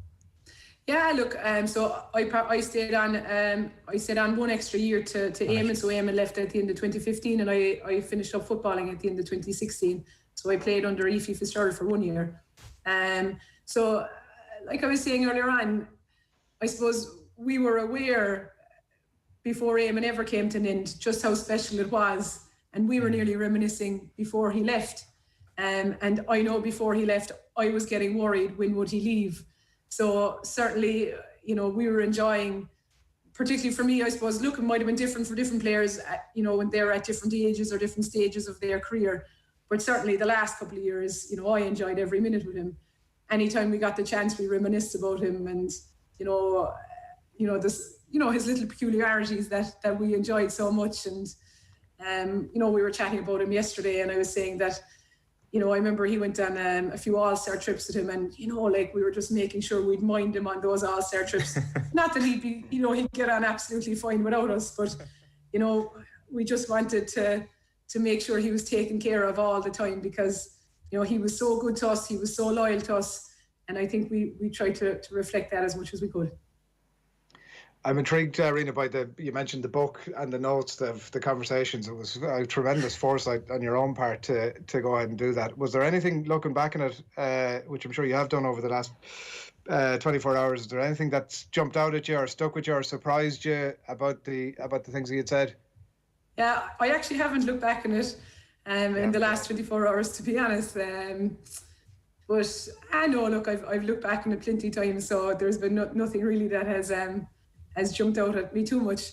I suppose, look, we're just looking at I suppose I've been looking back at a few videos over the last couple of days, and one thing that jumped out at me was there was one video, and he talks about that he's not there to win, you know, he just enjoyed football and hurling, and, you know, it wasn't about winning. And, you know, I will say that brought a smile to my face, because, like, I have to agree with him. He certainly just loved football. He loved hurling. He loved people, particularly young people. Like, I don't think, whenever I knew him, I don't think I ever described him as an old person. He was young at heart, and he brought enthusiasm. But, like, by God, he loved winning. Yeah. And he left no stone unturned to make sure that we'd win. But at the end of the day, he could walk away, and it was for the love of the game. But I did enjoy when he said he wasn't in it for the winning, because, my God, he did love winning as well. It's all right when you're winning that number to say that. It must have been a wrench for him, Rena, when he left eventually, with all the success, and, you know, that no great sign of an end to it at that point either.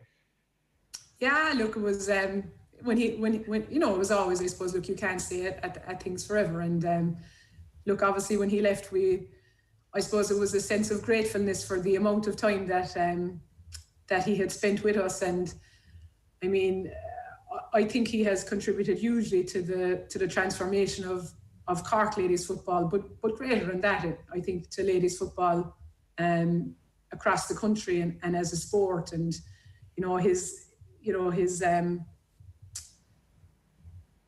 the legacy, I suppose, he's left in Gaelic games in general has been huge, but in terms of ladies football, he has contributed a huge amount to Cork teams, but to the game in general. And, you know, we're just so grateful for the amount of time and effort that he's given to us. And look, I suppose my condolences to Pat and to the Ryan family. And I suppose one thing is that, you know, he obviously, like, he was a husband, he was a father, but we're so grateful to them for sharing him with us.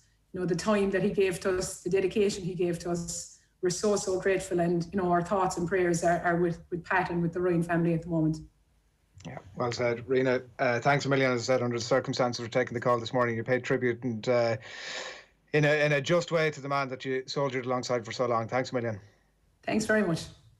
Thanks a lot, Rena Buckley, there in the passing of the great Eamonn Ryan, and our condolences as well to Eamonn and Eamonn's family. And we're sorry for his passing. He was a man who left a big impact on sport right around the country. Has been acknowledged by several sources over the last 24 hours. Right, it is coming up on 10 to 9 on this Friday morning. We are going to be talking About the Liverpool-Manchester United derby, I suppose, on Sunday. That's coming your way in just a little bit. OTB AM live in association with Gillette. Good morning. Start with Gillette, giving you the confidence to tackle the day ahead. We're about to be joined by the Liverpool legend Phil Thompson to look ahead to that top-of-the-table clash on Sunday, which, by the way, is live on Off the Ball. Nathan Murphy and Brian Kerr are going to bring you that game from 4 o'clock. First of all, some thoughts from the football writer Daniel Harris, who was with us during the week. Here he is on Jurgen Klopp. Liverpool won like a ridiculous number of games last season by 1 goal. Now, you can look at that and say that reflects very well indeed on their mentality, on their confidence, on their fortitude, on their ability to find a way to get it done. And it does. It's unbelievably impressive to be able to do that. But it's also not sustainable. And I think what we're seeing with Liverpool is their best players now, Mane, Salah, Henderson, Van Dijk, even though, I know he's injured, but those guys, they're not getting better now. They're still really good, but at best they're plateauing and they're at their physical peaks and they're just coming over to the second side, the downward slope of their physical peaks. They're not improving. So what we're going to see from Liverpool is they can still have the bloody mindedness and the brilliance, but not as often to get it done. But I feel like this team peaked 2 seasons ago. And I'm not again saying this isn't still a really, really good team. It is. But like City, they're not improving. Whereas United, on the other hand, aren't at their peak yet. Phil Thompson, good morning to you. Good morning. Good morning, Cal. Liverpool are past their peak. I'm just listening to that there, and you look at the age of the side. I think if they were all 30 plus, you would be saying, well, there's a little bit of truth in that, and we could be slightly worried. And Jurgen Klopp has got sort of a lot of work to be done, but I think anybody would say, well, I don't think this team is anywhere near over the top. I think the finding it is second season syndrome, as we've seen in the Premier League, find it very difficult to get themselves up, as we've seen in the last few weeks, getting themselves up for games to get over the line. And it's a fair point when you say you win so many games by 1 goal. Sometimes when that flips a little bit, you do have that problem. And I think if sometimes maybe you're not quite at it, I think then the scorelines, and as we've seen with Liverpool, those 1-0 sort of, or 1-goal wins have turned into draws.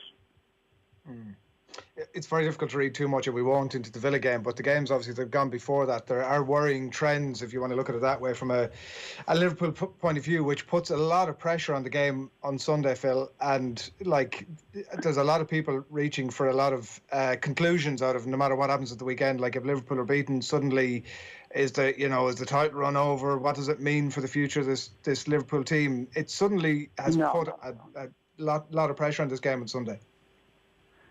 There's pressure. There's such a long way to go. I know we're sort of into the middle of January, and we're not halfway through the season yet. And my goodness, I've been a player, I've been a coach, and it's important because of which game it is, and it'll be right, but it's still a very, very long way to go. And I think even Manchester United fans would do that.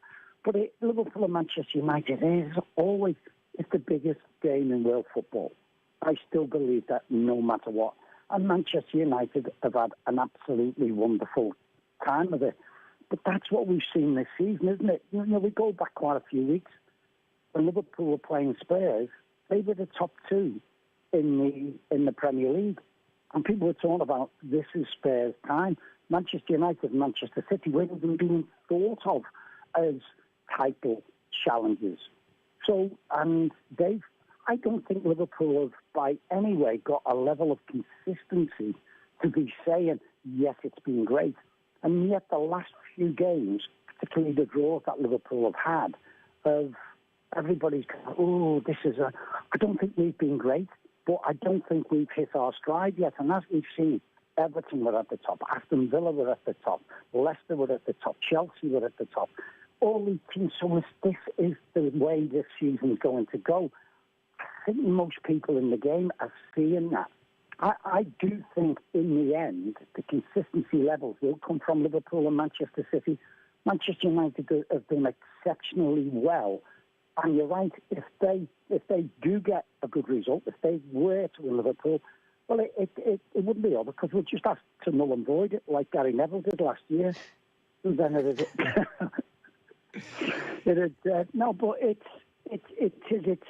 cycles with this season, and I really do. And I think it was planning before the season, sort of the rest the players had.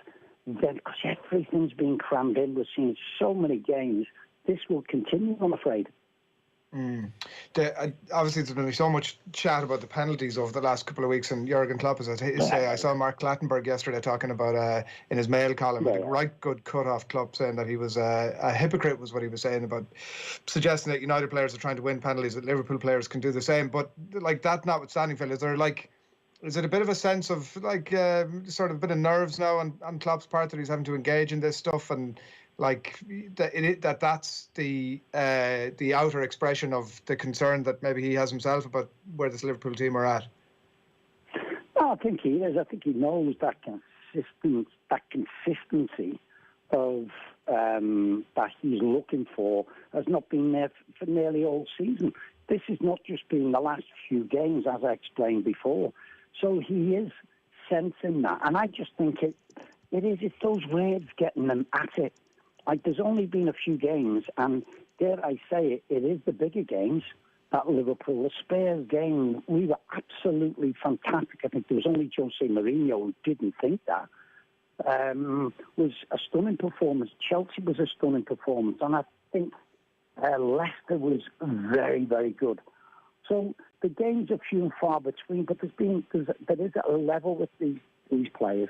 But I think it is getting up for games that I would be looking at the players and seeing if you can just get into the psyche there, is to make sure that they're at it a little bit more.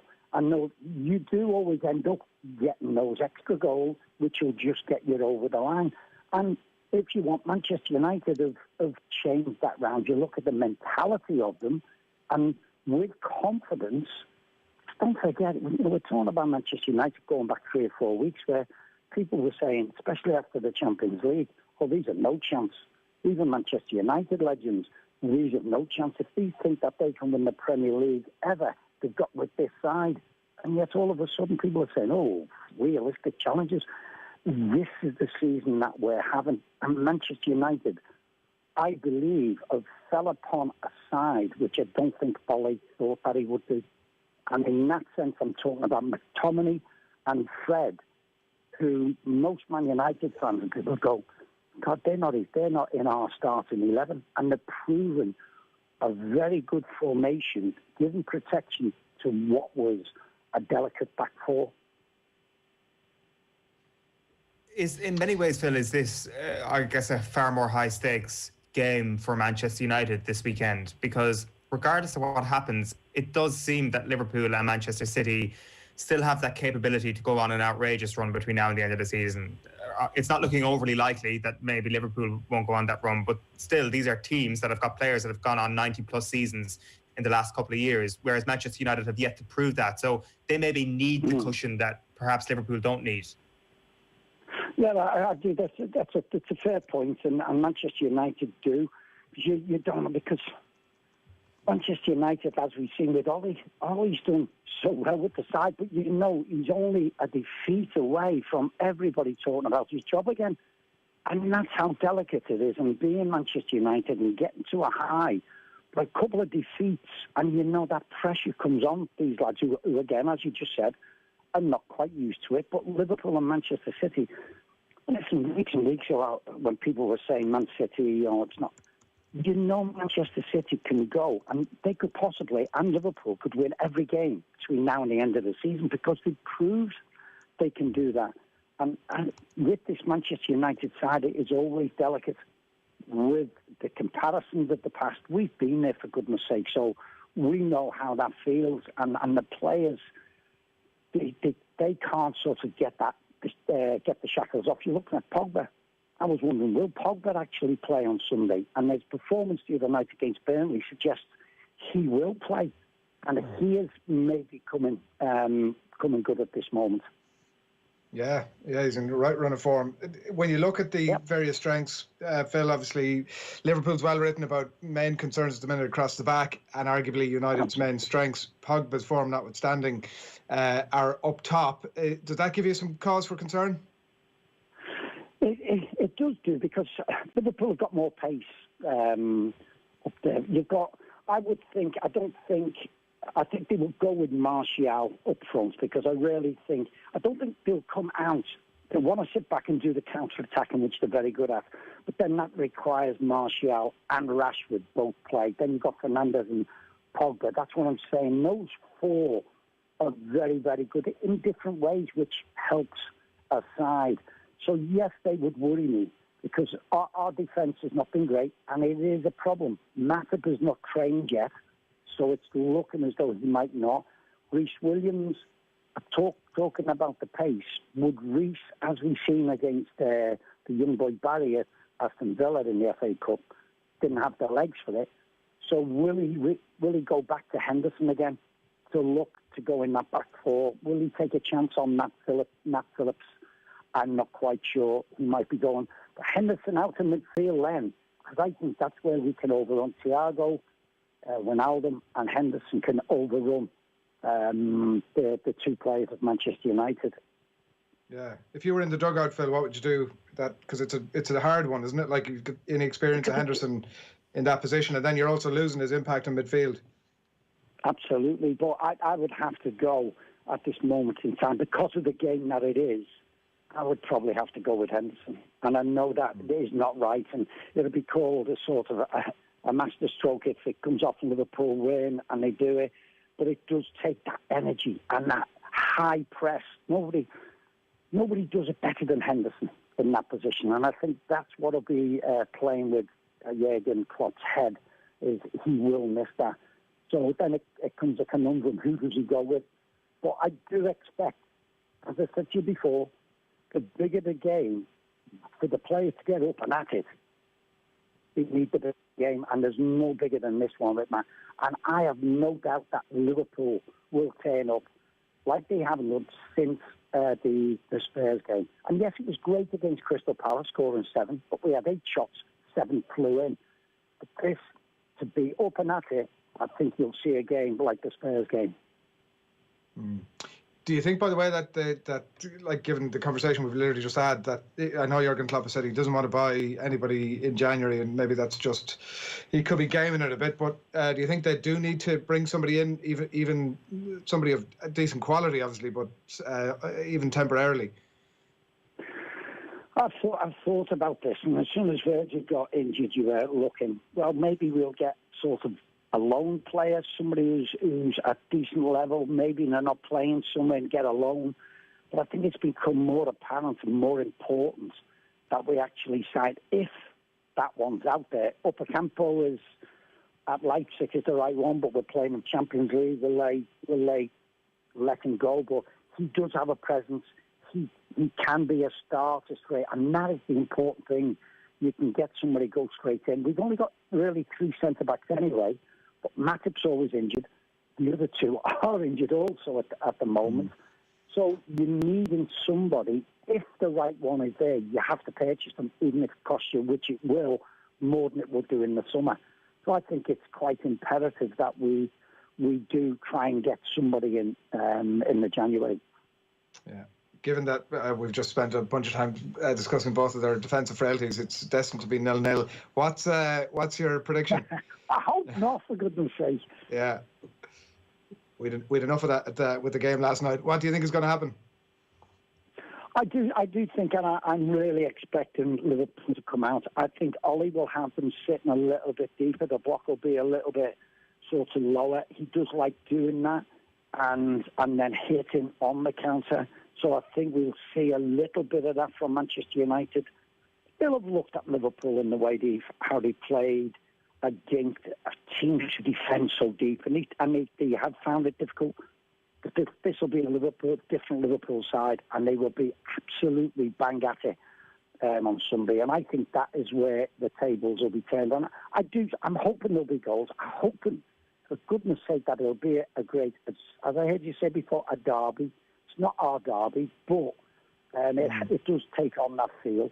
I do think Liverpool will run out winners and to go. And for Ivan Yates, he will appreciate this one. It'll be a 3-1 scoreline.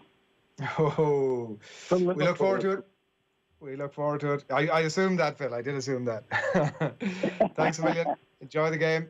My pleasure, guys. Hope it is a good game. Take care. Yeah, absolutely. Thanks a million. Phil Thompson on the line there. And a reminder as well that here and Off the Bob, we're bringing you live and exclusive radio commentary of that game, Liverpool against Manchester United on Sunday. It's Nathan Murphy and it's Brian Kerr, and it's all underway from 4 o'clock. And a reminder as well, by the way, that you can tune into OTB Sports Radio at any point today. Lots of good stuff coming up over the course of today, and as well, a good place to check out that game on Sunday too. But right now, we are into our now weekly slot on.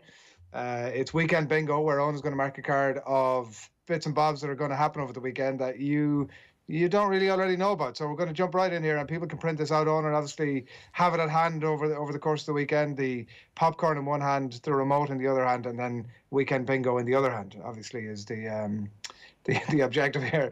Why don't we kick things off with the inevitable discussions around the combined United Liverpool team?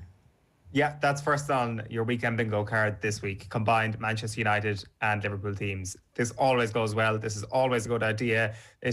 I guess, is going to be a feature in possibly Sky Sports' build-up if they want to go there again. I know it is always a winner for them when they put Neville and Carragher on together to just make them get their combined Manchester United-Liverpool team. I know last time they did it, it was Keane and Carragher, and that got a week of talking points off the back of it. But expect it to go in other media outlets as well. This is a banker this weekend, and be expected for Liverpool fans and Manchester United fans to both get unbelievably wound up about lack of representation of their team on the combined Manchester United-Liverpool team.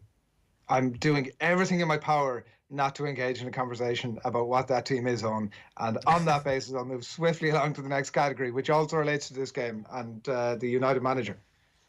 Yeah, you turn on Ole Gunnar Solskjaer, a bit of revisionism on Ole Gunnar Solskjaer, call it what you want. That is going to happen in spades this Sunday, because it does feel that there has been just a lot of divisiveness around whether or not Solskjaer is the man for the job or not. The truth is, we won't know for sure after Sunday. But in reality, because they're playing Liverpool, because there's a good chance there will be a winner in this game, they will feel like that's it.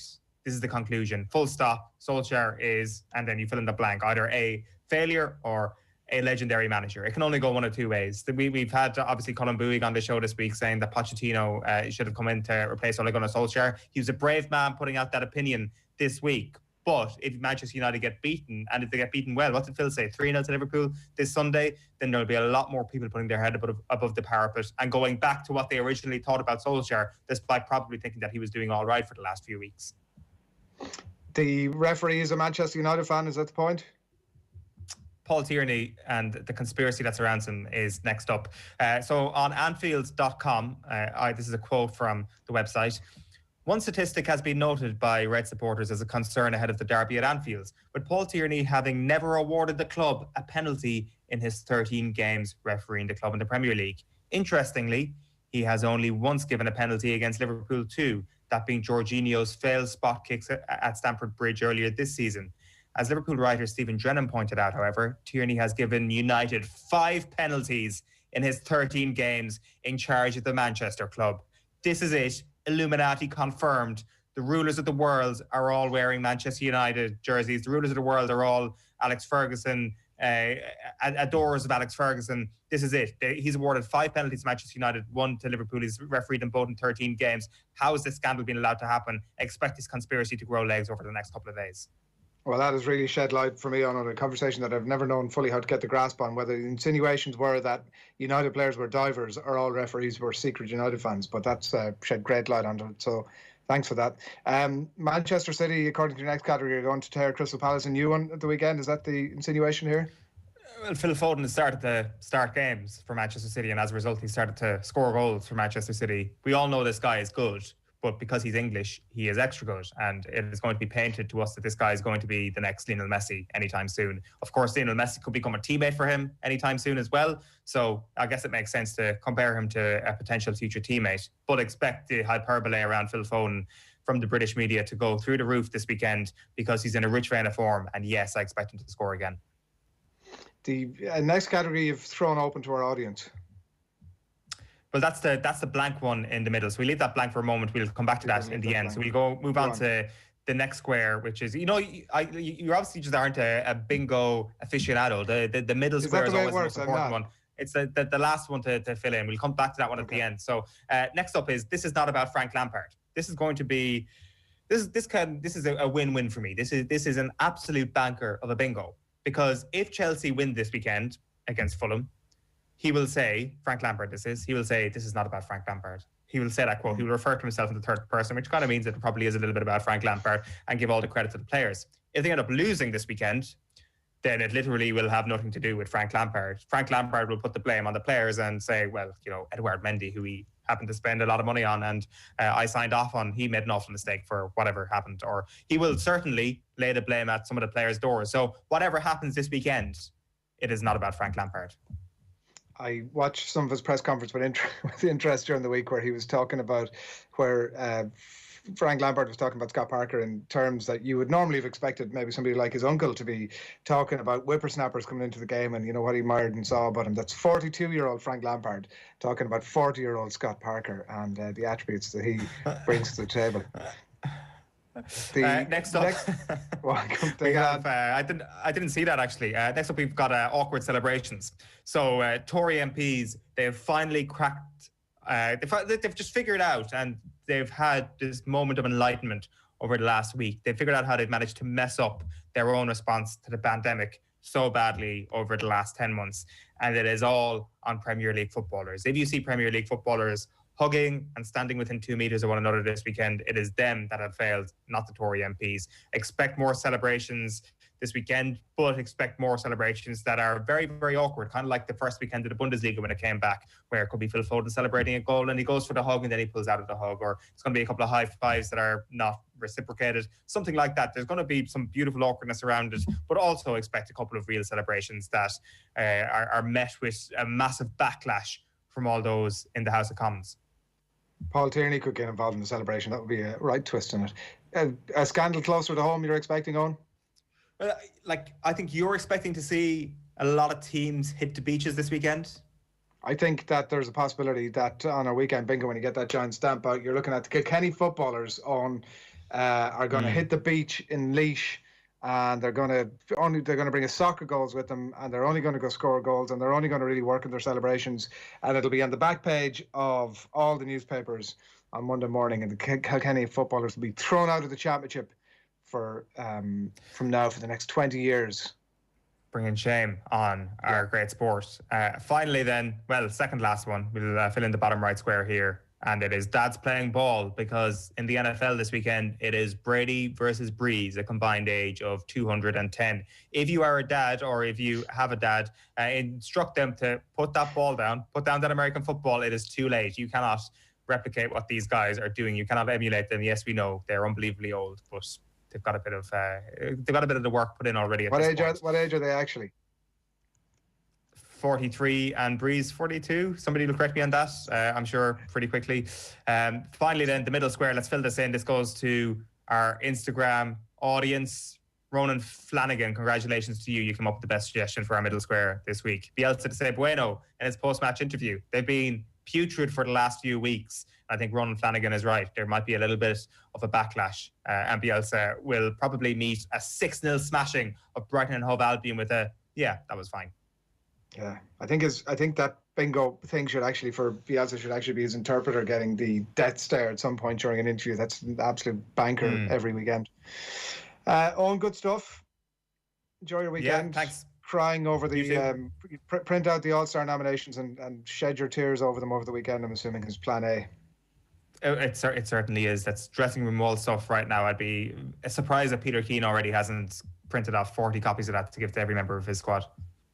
It is 13 minutes past 9 on this Friday morning. OTB AM live as always with thanks to Gillette. Good morning. Start with Gillette, giving you the confidence to tackle the day ahead. Later this hour, we're going to bring you a little bit of John Giles, also a bit of Brian O'Driscoll's pick for his Ireland 15 right now. Up next, we've got the Krabby Quiz.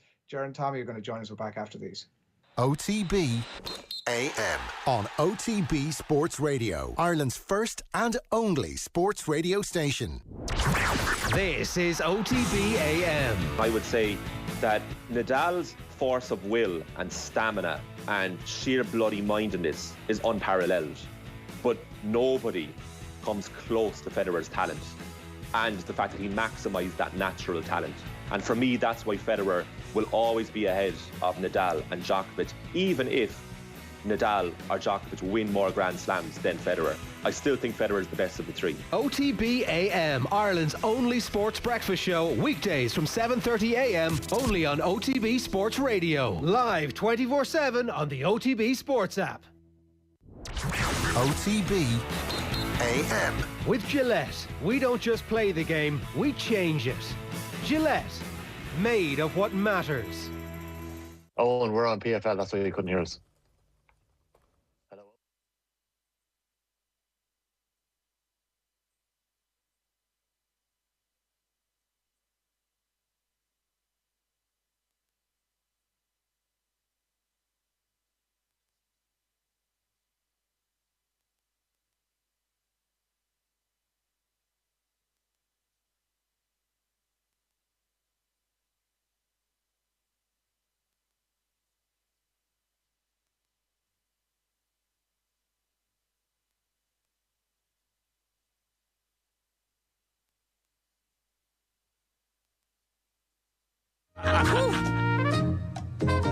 Oh, and we're on PFL, that's why.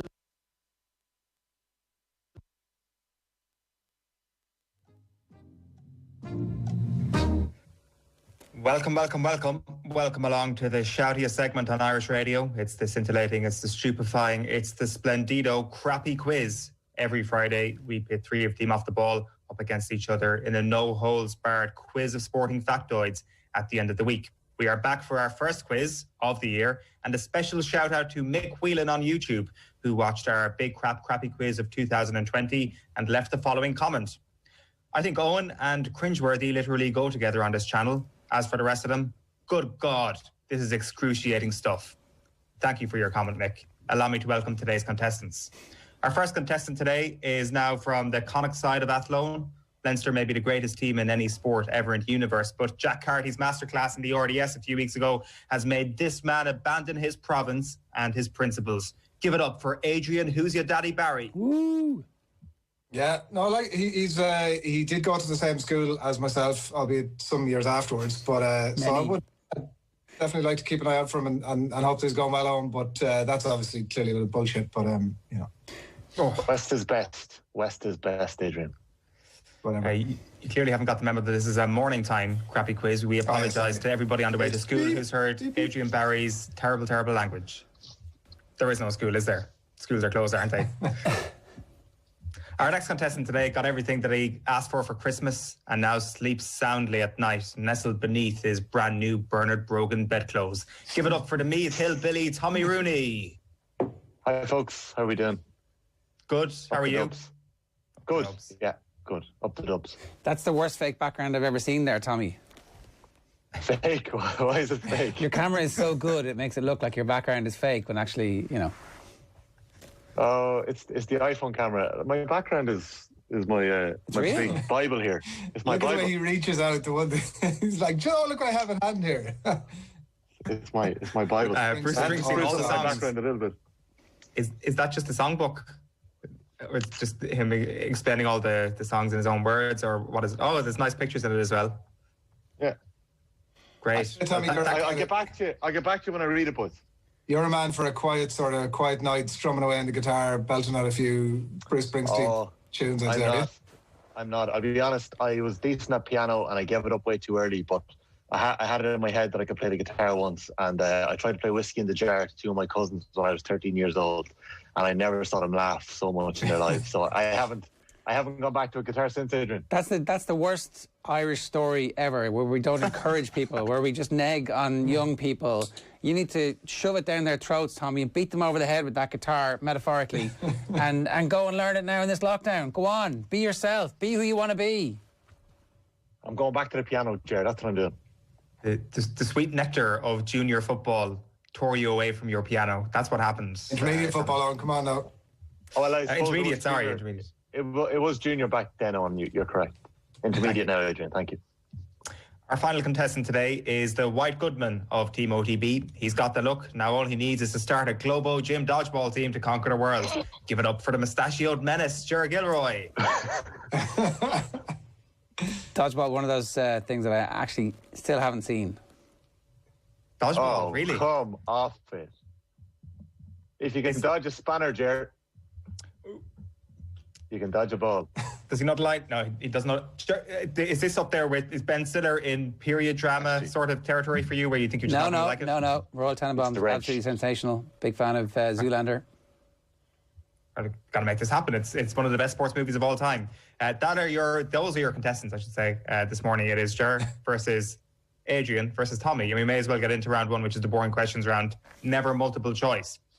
Question one for you, Adrian. 2021 may or may not be a Lions tour year, but regardless of that, the record holder of the most Lions caps won't be surpassed anytime soon. Who is it? Anytime soon suggests that this has not been a recent... Well, it must be recent because they started to play so many games. Would have had to been somebody who probably... Oh, look. We don't need to see the inner workings of your brain, Adrian. We need to hear an answer. There may or may not be one person on this quiz who has a meeting directly after this. I'm not certain that... I'm almost Either certain... way, Owen, we do not need to see the inner workings. It's a cold and terrible place. Just guess. It's not. You don't have anything. Legend. I'm going to go one of the obvious answers. Who I'm almost certain it probably isn't. Martin Johnson. No. Anyone? Willie John McBride? Willie John, correct. Wow. Question one for you, Tommy. Brian Cody was ratified for a 23rd successive season. Can I just interrupt? Sorry, can I interrupt? Because Adrian's brain was clearly... They've started to play so many games recently. They used to go off for 4 years on these tours. They play like in 6 different countries. Willie John McBride went away as a teenager and came back an old man on one of those tours. Sorry. So, yeah, Willie John. Also, it was caps, Adrian, so the midweek games don't actually count for... Like, that would be Lions appearances, but this is actual test caps.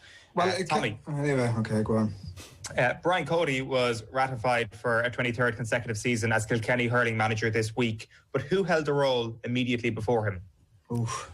I was in the dressing room the day he gave his farewell speech. Back in the days when you used to be allowed to get into dressing rooms and ask questions. That's how I'm not going to waste anyone's time this morning here. You know it's a man, right? George's giving it away. I'm just going to say, I'm just going to give a guess. Like, I'm going to say Eddie Kerr. No.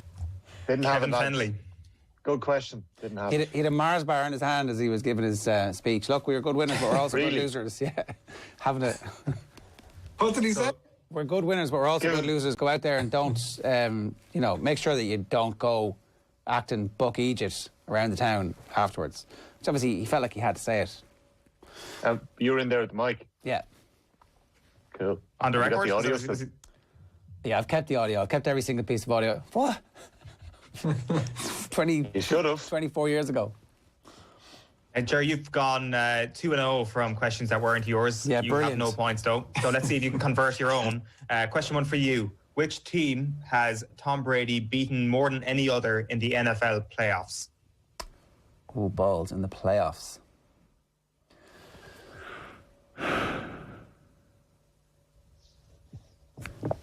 I'm going to say the Colts. Boom. Oof. Well done. Indianapolis Colts, 4 wins against them. He's played against them 5 times and has registered 4 wins in the postseason. Round 2, the Liverpool versus Manchester United round. The beef of the Manchester Ship Canal will be dragged up once again this weekend as the football teams representing the cities go head-to-head. Here's a few questions on that rivalry. Question 2 for you, Adrian. The best thing about this fixture is that we get the gift of joint Manchester United and Liverpool teams beforehand. But can you tell me which current player from either club has netted the most career Premier League goals?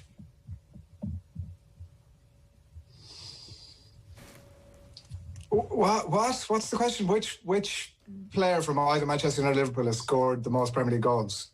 Correct. That's what I just said. Right, well, it's... Cold and terrible place.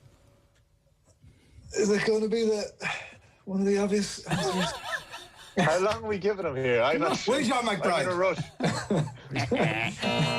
Hang on. I'm going to go one of the obvious one. Mo Salah. No, it's not. He's 2 behind Sadio Mane with the other 90 one. goals. Wow, I would have said Salah too. Okay, right. I would have gone. He was number 2 on the list. Them Southampton goals is what's separating him. Question 2 for Tommy.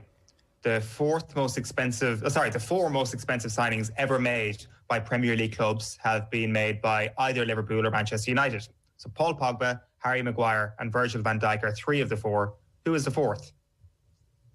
Pogba, Van Dijk, and what was the third one? Sorry, I don't know why. Harry Maguire. Obviously, Is it Alisson Becker? Alisson? No, it's Romelu Lukaku. Oh wow! The 3rd most expensive signing made by a Premier League club. So, wow, what a waste of money. Good question. Dirty question, but a good question. Him and Harry Adrian and Tommy both without a point. Jerry, you're 1 up. Can you double your lead here? Peter Beardsley, Michael Owen and Paul Ince all played for both Manchester United and Liverpool. But who, from that list, made the most combined league appearances for the clubs? So when you say combined league appearances, you mean, you're only counting their appearances for Liverpool and Manchester United? Correct. And not in the Derby game, it's their all-time appearances? Yeah. Okay, so who is it? Beardsley, Ince, Michael Owen.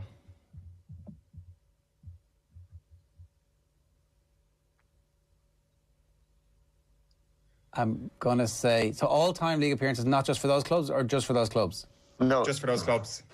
Paul Ince. Correct. Yeah. Sure. 2 from 2. We have a little Good to get a multiple choice though, Jared. Nice to get a multiple choice there at the end. Yeah. 2 easy questions for the boys there, Owen. Well, I would say your choice, your question was multiple choice as well. It was only going to be 1 or 2 people, really. It was that's untrue. That's just factually. Yours is 50-50. It's just like literally. Factually incorrect. Who else could it have been? I mean, who else could it have been? Listen, it's just factually incorrect, Tommy. That's the reality. Yours is a 50-50.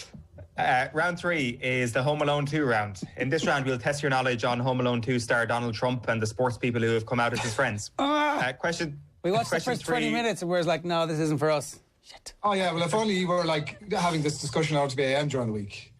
No, it's not actually about the movie. It is about that person, Donald Trump. Question 3 for you, Adrian. Which of these golfers has never, to our knowledge, publicly supported Donald Trump? A, Tom Watson, B, John Daly, or C, Jack Nicklaus? Well, we know which one it definitely is not. So, like 50-50. This is ridiculous. I can't believe it. Who is it definitely not? Who are you think? What do you think? You give us the inner crevices of your brain. It's definitely not Nicklaus. So that's a bit obvious. Oh, and in fairness, Nicklaus was quite high profile. So John Daly is like the everyman hero. So surely it can't be him. I'm going to go with John Daly. It's Tom Watson. Tom Watson. Remarkably, you can Google a golfer's name with Donald Trump, and there's actually no association to him. I think he might actually be the only golfer in the entire world. Was that the research? That was John the Daly research. John Daly, he played golf with him, and I think he was. Oh, that's not publicly endorsed. Maybe he scolded him around the course. No, tough luck. You can't do that. He might have scolded him around the course. Don't think John Daly's scolding anybody. Question 3 for Tommy. Which of these sports businessmen is not a supporter of Donald Trump? A, Dana White, B, Robert Kraft, or C, Bob Arum?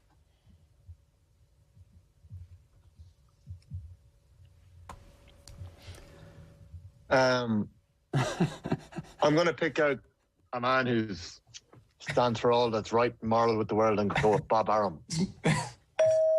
Boom! That was pretty straightforward too. Wow. John Daly was Donald Trump's guest at the presidential debate. He's like me and Jesus, says John Daly about Donald Trump. So yeah, that's fair enough. He was not scolding. He is an everyman hero, though. He is an everyman hero. Well, he was up to about 4 minutes ago. All my exes wear Rolexes was one of his country and western songs. There are many back to Bruce Springsteen again. Bob Arum, of course, take that back. Of course, endorsed Hillary in 2016. So Bob Arum, the obvious answer there. Question 3 for you, Ger. Which of the following teams did not go to Donald Trump's residence after winning a championship? A, the 16-17 Pittsburgh Penguins, B, the 2017 Houston Astros, or C, the 2017 Philadelphia Eagles? Did not go. Did not go. So 2 of the 3 went. Yes. And it's the Pittsburgh Penguins. What was the second one? Houston Astros. The Houston and Astros. Eagles. Get lucky again. Another good multiple choice. There's no basketball teams in there, Owen. That's not very fair. Are you not a massive US sports nut? But is this not like right up your alley? I don't really watch that much baseball. And the Astros were cheats. The Astros are the cheats, right? Did the Eagles go? How long are we giving Jer here? I'm going to say the Eagles, but I've got no compunction about it. Boom, correct. 3 from 3. Philadelphia Eagles did not go to the White House. Those Penguins, turncoats. Round 4, as the scorers are Ger 3, Tommy 1, Adrian 0. Round 4 is the Fun Free Magic number round. Contestants get 3 points for getting the number exactly right. If no one manages that, the nearest contestant who doesn't go bust gets 2 points. The second closest gets 1 point. So I'm going to state that we can only accept the answer that's written on your paper. I'm also going to have to ask for your pens once the music ends. If you don't mind, give us the following number. The number of post-season NFL games Tom Brady has now played in his entire career, plus the number of times Ireland have won the Six Nations, plus the number of World Cup games that goalkeeper Alan Kelly played in, plus the number of Premier League goals scored by Mo Salah so far this season. Your 30 seconds expire when Sinatra sings Bright Shiny Beads. So the number of playoff games Tom Brady has played in his entire career, the number of times Ireland have won the men's Six Nations, the number of World Cup games that Alan Kelly, the goalkeeper, played in his playing career, and then the number of Premier League goals scored by Mo Salah for Liverpool so far this season. Okay, pens down. Oh, I've gone too high. What have you got, Ger? Ask me last. Go on, because I'm going to fill them in. Tommy, go. Okay. I've got 52. 52, Adrian? I must have undershot the runway. I've got 19. 19, Tommy? I got 71. 71. You're bust. The answer is 59. Ger gets 2 points. Adrian gets 1. Yes, happy days. Oh, lads. 59. So, Brady, I guessed 40-ish. Brady has played 42 postseason games. Okay. I had 50. Wasn't that far off. 3 Six Nations? Ireland have won the 4 Six Nations. 4, I had that. Yeah, 4 Six Nations. Just Six Nations era. 5 Nations. No. The number of World Cup games that Alan Kelly played in? 0. I said 0. 0 is correct. And then Mo Salah scored 13 goals so far this season, which gives you a total of 59. We've got a bit of a runaway here. Ger is on 5 points. Adrian is on 1 point. Tommy is on 1 point. And this is going to be a cruising home of the champion, you would say, as we move on to the final. See about that. You go second. Our winner tonight will be... I'll get to the coin toss in just a moment. Our winner tonight will be decided in the round that separates the men from the boys, the James Hardens from the James Camerons. It's a no team in particular, ridiculously easy rapid fire round. So the score you get in this round will be added to your score in the previous round. We're going to put 40 seconds on the clock. Everyone has to answer from the same set of questions. You get a point if you answer one correctly, and you keep going until you get one wrong. And once you get one wrong, you will be deducted a point. So in first place here is Ger. In second place is Tommy from the coin we tossed earlier on. And Adrian, you're in last. So, Ger, you ready? Come on, Jared, don't mess this up, man. I'm blowed from here, Jared, surely. My best thing to do is actually get the first one wrong and then just sit back, relax. Absolutely. What's my lead? Sorry, what's my lead? 4. Oh, it's not that big. Okay. And how long The is first it? question is always the toughest as well. Right, let's go. Your 40 seconds starts now. In what year will the next Women's European Championships take place? Next year. Correct. Timothy Fosu-Mensah joined which Bundesliga club this week? I can't hear him because he said... Timothy Fosu-Mensah joined which Bundesliga club this week? Borussia Mönchengladbach. No. Alan Brown played for which League of Ireland club before joining Preston, Tommy? Cork City. Correct. Who was man of the match in the All-Ireland hurling final last year? Too long. Adrian, name any goal scorer in the 1986 World Cup final. Maradona. No. True or false? Munster are currently top of their Heineken Champions Cup group, Ger. False. True. Yeah, correct. Sorry. Joe Adam, boom. It's all over. all over. Shittest round ever. 6. I probably had a chance. I probably had a chance if I got Hegarty, did I? I probably did have a chance if I got Hegarty. No, because you would have got the next question wrong. Yeah, I think you might have. 1986. Ger, well done. That's our first crappy quiz of 2021. Not even a battle. The champion. Not even a battle. I didn't lay a glove on him. Get Nathan on next week. That was poor. I'll even give up my own place. That was shocking stuff. Jesus Christ. Sorry to everybody Got through the wrong answers. Got through the right answers there for people who are like shouting at the radio going, what was the correct answer?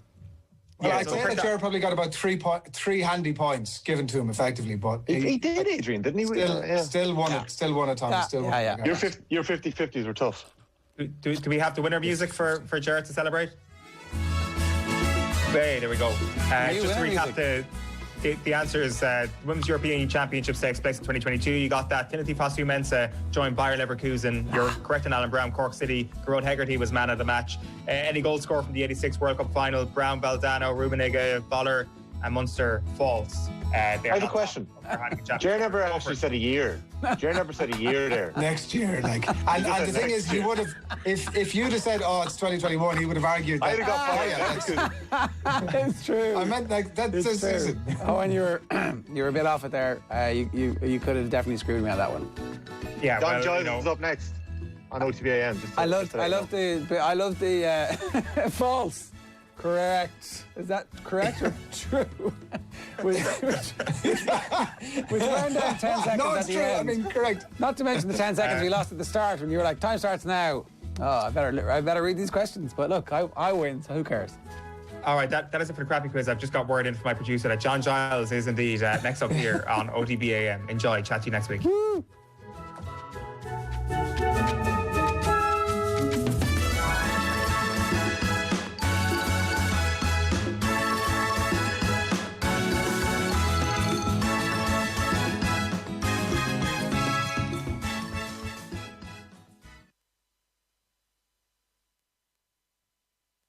I think if I were Manchester United now, I would take a draw now if it was offered to me. Right. You mentioned the forward players there, and in one way, it's remarkable that United have got to this position, considering the attacking players, with the exception of Fernandes, haven't really been firing in all cylinders. That Greenwood hasn't kicked on. Martial, again last night, or on Tuesday night, very wasteful in front of goal. And Rashford, goals-wise, I think he's got 7 Premier League goals so far this season. You know, hasn't really come alive. There's still room for improvement then in Manchester United. On a big way. I thought Rashford was terrible the other night. The last few weeks, Nathan, he hasn't played at all. Yeah. I think he's been very, very poor. So Manchester United don't have the firepower that Liverpool. There's no doubt. I mean, there's no. I'm sure they'll play Salah, Firmino, and Mane. I mean, they're the best trio in the league. There's no doubt about it. Now, Manchester United at the moment are not in the same class as them up front, in my opinion. Yeah. I don't think so, Nathan. You know, so I would make Liverpool's favourite for the match on Sunday. I'd still make them favourites for the league, and that is a long way to go, I know. But I think with the firepower that they have.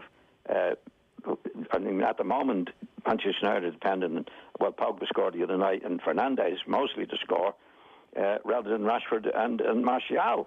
They're not the same class as the Liverpool trio, that's for sure. Let's get into your selection. So this isn't what you think Andy Farrell is necessarily going to do. This is what you would do if you got that big gig. If you got the call, Brian, come pick the starting 15 for the Six Nations opener against Wales. Let's start with the pack then. What's your front row?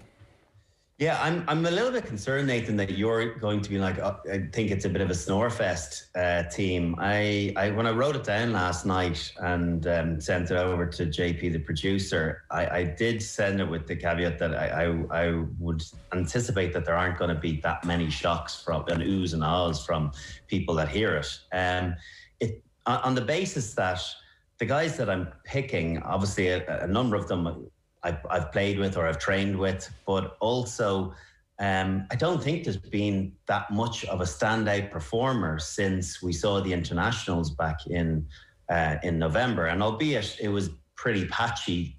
Some of the performance, some good stuff at times against France and Wales, and then a kind of a real regression in the game against Georgia. But then finishing with a positive, albeit wasn't a perfect performance against Scotland. Having looked at all the provincial games, I haven't seen anything that I feel is going to vastly improve the guys that finished up in November. So on the basis of that, my front row, depending on whether Tadhg Furlong is fit or not, I'm going to pick Andrew Porter because I think Tadhg Furlong, it's a bit fanciful to think that he's going to start against Wales. So I'm going to go Andrew Porter, Rob Herring and Cian Healy as my front row, because Cian Healy, I think, picks himself. Dave Kilcoyne, when he comes back from fitness, has the potential to push Cian again. Porter, I thought, was very good. He was one of Ireland's real consistent players, a very important player throughout the end of the Six Nations in November. And then Rob Herring, I think it's a position that we're struggling a little bit in at hooker. I thought that Niall Scannell was going to be the answer a couple of years ago. I thought Kelleher was going to come through and really shine, but no one's really grasped it. And I think there's the capabilities of someone coming in and locking that position down if they show a lot of potential for their club, but then take their opportunity properly internationally. OTB AM are doing their depth charts at the moment, and Keith Wood was on, and he's picked the same front row, and similar concerns about the hooker position that we've known for years that Rory Best was coming to an end, and still we're in this position of not quite knowing in one of the key positions. And is that one of the worries of the last year, of some sort of transition, that those key roles at hooker, at scrum half, at out half, where we're looking for backup and for people to really say, I am next in line, that still hasn't happened? No, it hasn't. And I think particularly if you look at somewhere like hooker, where you lose your best line-out operator over the last 6 or 7 years in Devon Toner, who isn't being selected anymore. And then on top of it, you've got, you look at the stats, that a huge amount of our scores originate at line-out. So if you don't get your line-out sorted, you struggle a little bit there. It has a major negative knock-on effect or connotations to the overall score line that you are able to build up. So it's definitely a concern. I think Rob Herring, his darts probably have been reasonably good. Even when we kind of muddled up a few lineouts at different times over the course of November, it felt as though it certainly wasn't his throwing that was the only time that we missed. That there was some kind of misreads and missed lifts. But I think you need a dynamic ball carrier at hooker. You really do. You need someone that's going to give you advantage line as well. And I just feel as though he's a little bit on the lightweight side of things. I'm not sure what sort of scrummager he is. I think he can hold his own, but I don't think he's going to be a destructive scrummager. So yeah, I do think that. I thought Kelleher was going to be the answer, but for some reason he's just not progressed from the potential he showed in his first 6 or 9 months in the Leinster setup. And I guess whoever it is, you've got to hope and assume with the introduction of Paul O'Connell to the coaching staff, there's going to be improvements to the line-out in general, and hopefully one of those benefits from that. On the line-out then, and the second row, who are your two selections there? James Ryan obviously is going to be there for a long time, provided he can stay fit. He's probably potentially number one on the team sheet. So who's with him? Tadhg Byrne I'm going to go for at the moment. Ian Henderson has come in and out, and sometimes he has brilliant games for Ireland, and then he plays well for Ulster, and then he goes quiet for a while, he gets injured and he's been suspended. It just feels as though he hasn't properly grasped the other second row berth. And just watching Tadhg Byrne a little bit, I think, again, he's probably a little bit lightweight for international rugby, but particularly the Welsh game, I like seeing him play against Welsh opposition, because he played in the Scarlets, because he's got such a big reputation over there. They were really sorry to lose him to Munster. They rate him incredibly highly. And I just think he's been very good for Munster. Obviously, we know about his ability to turn over ball, but I think he's improved his work rate, which at times has held him back a bit. He kind of dips in and out of games, but I think on the basis of what we've seen so far, he is worthy of partnering James Ryan in the second row. And it looks as though as well he has a coach now in Andy Farrell who trusts him, because when he made that breakthrough with Scarlets before the return to Munster, he was getting minutes here and there with Joe Schmidt, but there was no real consistency of selection, where actually you look at those autumn fixtures, he was pretty much a mainstay of that side, got a lot of game time under Farrell, which obviously changes his confidence levels now in a green jersey. Yeah, I don't know if he got on great with Joe Schmidt. I don't know whether there was a bit of a personality clash there. And sometimes with some coaches, if you do something to dirty your bib, if there's a one-off incident, or they do see you in a game, or you do something that is just not part of their checklist, I think it's hard to undo those wrongs. And I can think of kind of different coaches over the years. Jordan Murphy was the obvious one for Eddie O'Sullivan years ago. He missed a tackle against France a good few years ago, back in 2007, and I don't think Eddie ever properly, had the full trust in him thereafter. And potentially, you look at the quality of Jordy. Should he have had more than 50 caps? Probably, but it was just because himself and Eddie didn't see eye to eye. And I think there's definitely that in all team environments. The coaches have favourites, they have go-to guys, and I feel as though Joe just didn't feel as though Ty Byrne was a go-to guy for him that he could 100% trust. So yeah, I think you're right. I think Andy Farrell has a lot more faith in him, and for a position that I thought we felt a couple of years ago we were really in a strong place, all of a sudden we look a little bit lightweight there. And I think the emergence of Ryan Baird coming through now in the next 6 to kind of 12 months, I think you'll see him partnering James Ryan undoubtedly. That is a 6 to 9 month thing, though. You don't think it's now, and maybe that sums up Ireland's whole approach to this Six Nations. It doesn't feel as though this is a transitionary Six Nations in any way, that this is a Six Nations Ireland need to go and win as many games as possible. It's not really about experimentation.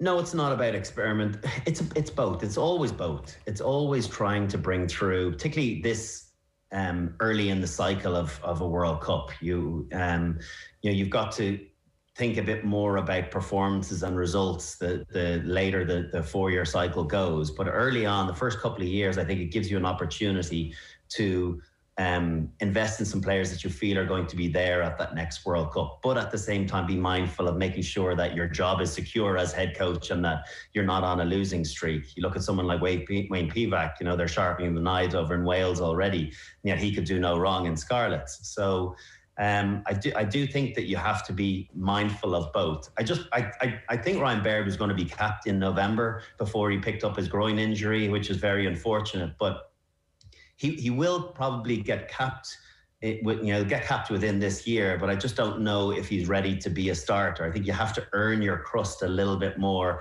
albeit he shows massive potential. I think he probably just needs a little bit of hardening up at provincial level before he's kind of catapulted into being a regular starter in the Irish team. And sometimes you have to not wrap these guys in cotton wool, but you just have to be a little bit mindful, particularly if he's just come off the back of an injury, to kind of give them the confidence to get back playing provincially well, and then the next step will be an easy evolution into the national team. What about the back row then, which is usually one of those areas where there is a lot of depth? What three have you gone for? Well, we're all waiting for Dan Levy to get back to full fitness, aren't we? And I think you're probably looking at the guts of a year before, not a year, from when he started back again, to get his confidence up, to get his fitness levels back up, to kind of get rid of any of those shackles that he's carrying from that horrendous injury that he picked up against Ulster in the quarterfinal of the Champions Cup. It feels as though he's kind of the missing link because of what he was delivering before he got injured with Ireland, and I felt as though we really missed him at the World Cup. The ability to do he's an all-action 7, isn't he? So a groundhog, but also a ball carrier. Clever tackler. He does everything. So the quicker he can get back and and fully fit and showing the potential that he had prior to his injury, I think he will be a shoe-in for 7. But in the interim, I think move that has worked pretty well. You know, I've always liked Pete as a player, but I never saw him as a 7. But I think he's worked really well as a 7 for Munster and for Ireland in those last couple of games. So I think Peter O'Mahony at 7. It's a contract year. It's funny, you know, how many players really, you know, not. I think the subconscious, they just raise their game to another level when they know that they're out of contract. And his timing of Zebo heading to Racing 3 years ago could not have been better, because Munster couldn't lose a second player, and now all of a sudden again he's showing the importance to their team. Obviously they're you know, their leader, but also someone that's back, you know, hitting a lot of really good form. And obviously his line-out option is invaluable, particularly someone like Paul O'Connell, who's coming into the fold, who's going to have a real focus on line-out. So I'm picking Pete at 7, CJ for his ball carrying at 6 again, because you know, I don't think he has a bad game for Ireland. Sometimes he gets worked out by the bigger teams that they're able to manhandle him. But I have seen a bit of an evolution from his game. I've seen him pass the ball a hell of a lot more this year than I have done for the previous five seasons or 6 seasons with Munster and Ireland. So, you know, there's a progression coming there, and he's definitely going to soften advantage lines by becoming a distributor.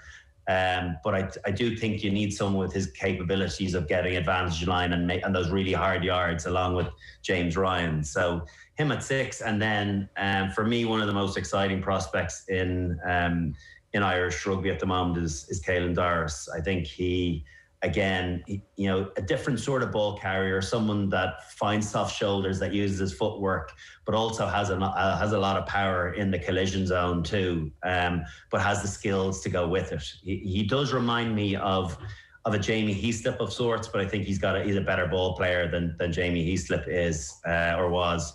And I think he is so exciting to watch. He was man of the match a couple of times in November, and rightly so. I just feel as though he's going to be a real star for Ireland for years to come. Because the first thing when I saw that back row, in my head I'm comparing it to some of the great back rows of the last decade or so, when you're thinking of Heaslip and Sean O'Brien and Stephen Ferris been around, and just the rawness and the doggedness of those kind of players, that it doesn't feel as though that back row, and even the options around that, and there's always plenty of options, whether it's Josh van der Fleer coming back into a bit of form, that it doesn't feel like it's quite at that world-class level that it was maybe a while back. And I don't think it necessarily is. I'm not, you know, not to talk down the lads that I've mentioned, because I think they're all very fine players. But I think when you're talking about really great back rows, and you think about Heaslip, O'Brien and Ferris, that was a very, very special back row. 3 very special individual players. Whereas I think, you know, Pete has these magic moments and has huge impacts, but from a consistency over 80 minutes, does he always perform every single game? I mightn't say quite as much as someone like Sean O'Brien. And then CJ, you know, again, there's nothing, he's not done anything wrong, but he doesn't have that explosiveness of a Stephen Ferris. So it's easy to compare a really great back row, but these guys have also won it all. They've also, well, besides Doris, you know, Pete and CJ have been there for the Grand Slam, for beating the All Blacks. Pete was man of the match in the All Black game in the Aviva. So he turns up for big moments. But I just don't know if they're quite in the same league as the likes of Shawnee and Ferris when they're at their very best. But there's not much in it. I think we can kind of complicate things and over dramatize the discrepancies between them. I don't think it's as vast as some people make out. And I still think that's a good back row, albeit you compare it to an English back row of Unapola, Underhill and Curry. You know, when they're playing really well, I think they're a stronger back row, but you're going to have that international rugby, aren't you? Let's move on then to the halfbacks. And we touched on it already. Is maybe the concern that it's so straightforward, you don't need to give this a second thought? It is still Murray and Sexton. It is. They're the best two players in their positions in Ireland still. And, you know, I watch and try and be as critical as I possibly can in my head to understand their performances, but it's their ability to make things happen and to keep the game plan working when things start going awry. I think that's where they differentiate themselves. And lots of players can have good one-off performances, but there's a calmness and a consistency to both of them. And certainly in Johnny's case, we're crying out for another number 10 to emerge and kind of really put pressure on him. And Joey Carberry, we thought, was the answer to that. And I'm not sure. It's not a like for like type 10 operating there with Joey and Johnny, but with Johnny, his ability to pick the right pass is very, very special. And until he's gone, until we see that next player come through, we have been poxed with Humphreys, with Raj, and with Sexton over the last 18 years. The quality of those players, even longer. I started playing with David Humphreys back in 2000. So the quality of those three out halves is very special, and I think it's a lofty standard to get to for the next player. And I think sometimes you don't fully appreciate players until they're gone, and I think that will be the case in these latter years with Johnny Sexton. We know about the brilliant years, but even now he's consistently so good at making good decisions. And people calling for Jack Carthy to come in and the heir to the throne, I don't see Jack Carthy being on the same page or the same quality as Johnny Sexton. I just don't see it. I think he has those brilliant moments, but I think internationally, again, that's another situation where he had his chance in the World Cup and it didn't transpire, and that's left an indelible mark with the likes of Andy Farrell. So for me, it's an easy selection of Johnny and Connor, and people will go, what about John Cooney? Where is he? He's playing really well again. There must be something up in camp, or be it personality wise, or be it not being able to show the right thing at training, or be able to do what Andy Farrell wants to do. Because we're obviously watching some good John Cooney performances, but there's something there that we don't fully know and can't make a proper decision on, because we don't have that intel. And I guess maybe one day when Andy Farrell is finished with the Irish job, he'll be able to inform us as to what the missing link with John Cooney is. I'm sure you saw that as well during your playing days, where there was excitement in the media about a player who's shooting the lights out in the Pro 14, and when they come into camp as players, you're probably excited to see what they're about as well. And then that little step up to international level isn't always there for everybody. And you do really need to train with someone, and that's why being an analyst or being a pundit is sometimes difficult, because with new guys, you can watch them in games, but then to get a full appreciation for someone, you need to be able to see them train and to see their intellect, their ability to be able to to read different situations with minimal time. And I think some players like Jacob Stockdale's a good example of that. I think you can see the athlete, but I think sometimes the decision making hasn't been second nature to him. I think it's something that he's had to really work on. But yet the quality of the athlete is so great, that's what's kept him in there. But there's definitely been other guys that you've thought, wow, this guy looks fantastic, and he comes in and he just doesn't get something, or it takes too long to drill something into to understand how the unit works or what the defensive system is. And sometimes it might be 3, 4, 5 times before he gets it, and you're like, you can't afford to do that internationally. So there's always going to be those guys, and that's why sometimes I'm enviable. I wish I could be there to see the quality in training, because you can also see the body language with the great players. They're a bit like a quarterback, and their wide receivers, they're go-to players for the likes of Sexton and Murray. On the flip side to that, someone like Keith Earls, right? People couldn't understand how Keith Earls was making the team, but he used to make a show of us at training when he'd be on the opposition before he started breaking through into the team. And that's why I've always been a big fan of him. So I definitely feel as though the starting halfback pairing, as much as people will guffaw at it, is definitely Sexton and Murray. The starting centre pairing then, it's a interchangeable lot because somebody always seems to be injured.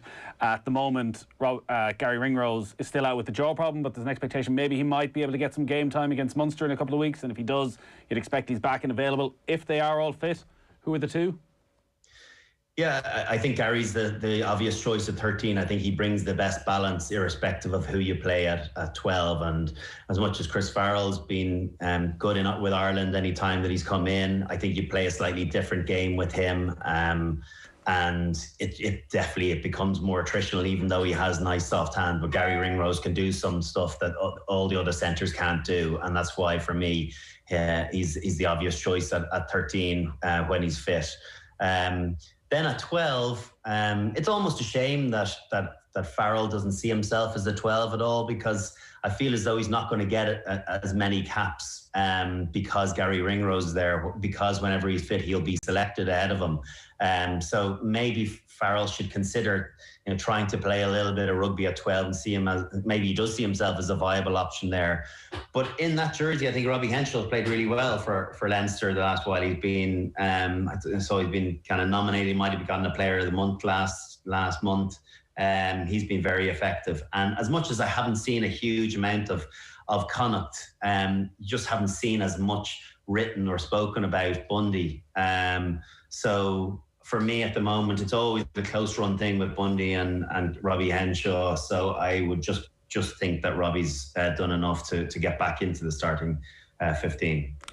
To wrap it up then, the back three, there's again plenty of options there and plenty of players who can play in multiple positions. What would you go with right now? I'm going to start at full back, and I think I want stability there and certainty, and I think Hugo Keenan offers that. He's been selected there ahead of Jordan Larmour the beginning of this season before Jordan got injured. It feels as though he's Leinster's number one fullback, and I think ultimately he'll be Ireland's number one fullback, unless Shane Daly can come in and displace him. He looks as though he's someone that kind of fits that mould as well, but is exciting, is an exciting attacker as well. So I guess I want to see more from Shane Daly. His ability to play on the wing and fullback as well, looks as though it's pretty seamless. I don't love Jacob Stockdale at fullback. I think he can have his moments, but I think he's a player that thrives on confidence scoring tries, and he will score more tries for Ireland on the wing than he will at fullback. And I think you just need to get him the opportunity one-on-one to beat players, because that's where he becomes a world-class operator. I think he's got some flaws in the rest of his game, but he's able to paint over them because of what he's capable of doing one-on-one with players, with opposition. The strength and power, but also even the chip and chase, and his ability to beat players. And if he can, even his distribution in the Georgian match, one of the passes will call forward, but really good quality passing. So he's got that in his game too. I just feel as though get him back on the wing where he built his confidence, built his career initially. So I think that's where he will be at his most prolific. So you've gone with Stockdale and Earls as... And Earlsy, yeah. James Lowe obviously will come back into the mix. He had a really good debut. And I think he will be in there. I don't know who he's going to displace yet, but for me, I think Heath Earls is our number one winger, to be honest with you. I think he's in ahead of Jacob Stockdale from a consistency point of view. I think what he offers going forward is this electrifying speed, brilliant footwork, but I think he understands defence way more than all the other back three players that we have, understanding when to play high, but also watching body language of the opposition out half and scrum half to preempt when the ball is going to be kicked and to find himself in the right space and protect his fullback. So I think Keith Earls, even though he's starting to push on now, doesn't look as though he's lost any pace, and his very low error count, and looks as though he's going to create something every time he gets the ball, provided he gets it in space. And sometimes when he doesn't even get it in space, I think he still has the capabilities of beating players one-on-one. But his overall performance, good in the air, Really worked hard on his kicking game. I really like Keith Earls, always have liked Keith Earls in Irish teams. And you look at how many tries he scored, 32 or 33 tries. So he knows how to get it done. OTB AM. With Gillette, we don't just play the game, we change it. Gillette, made of what matters.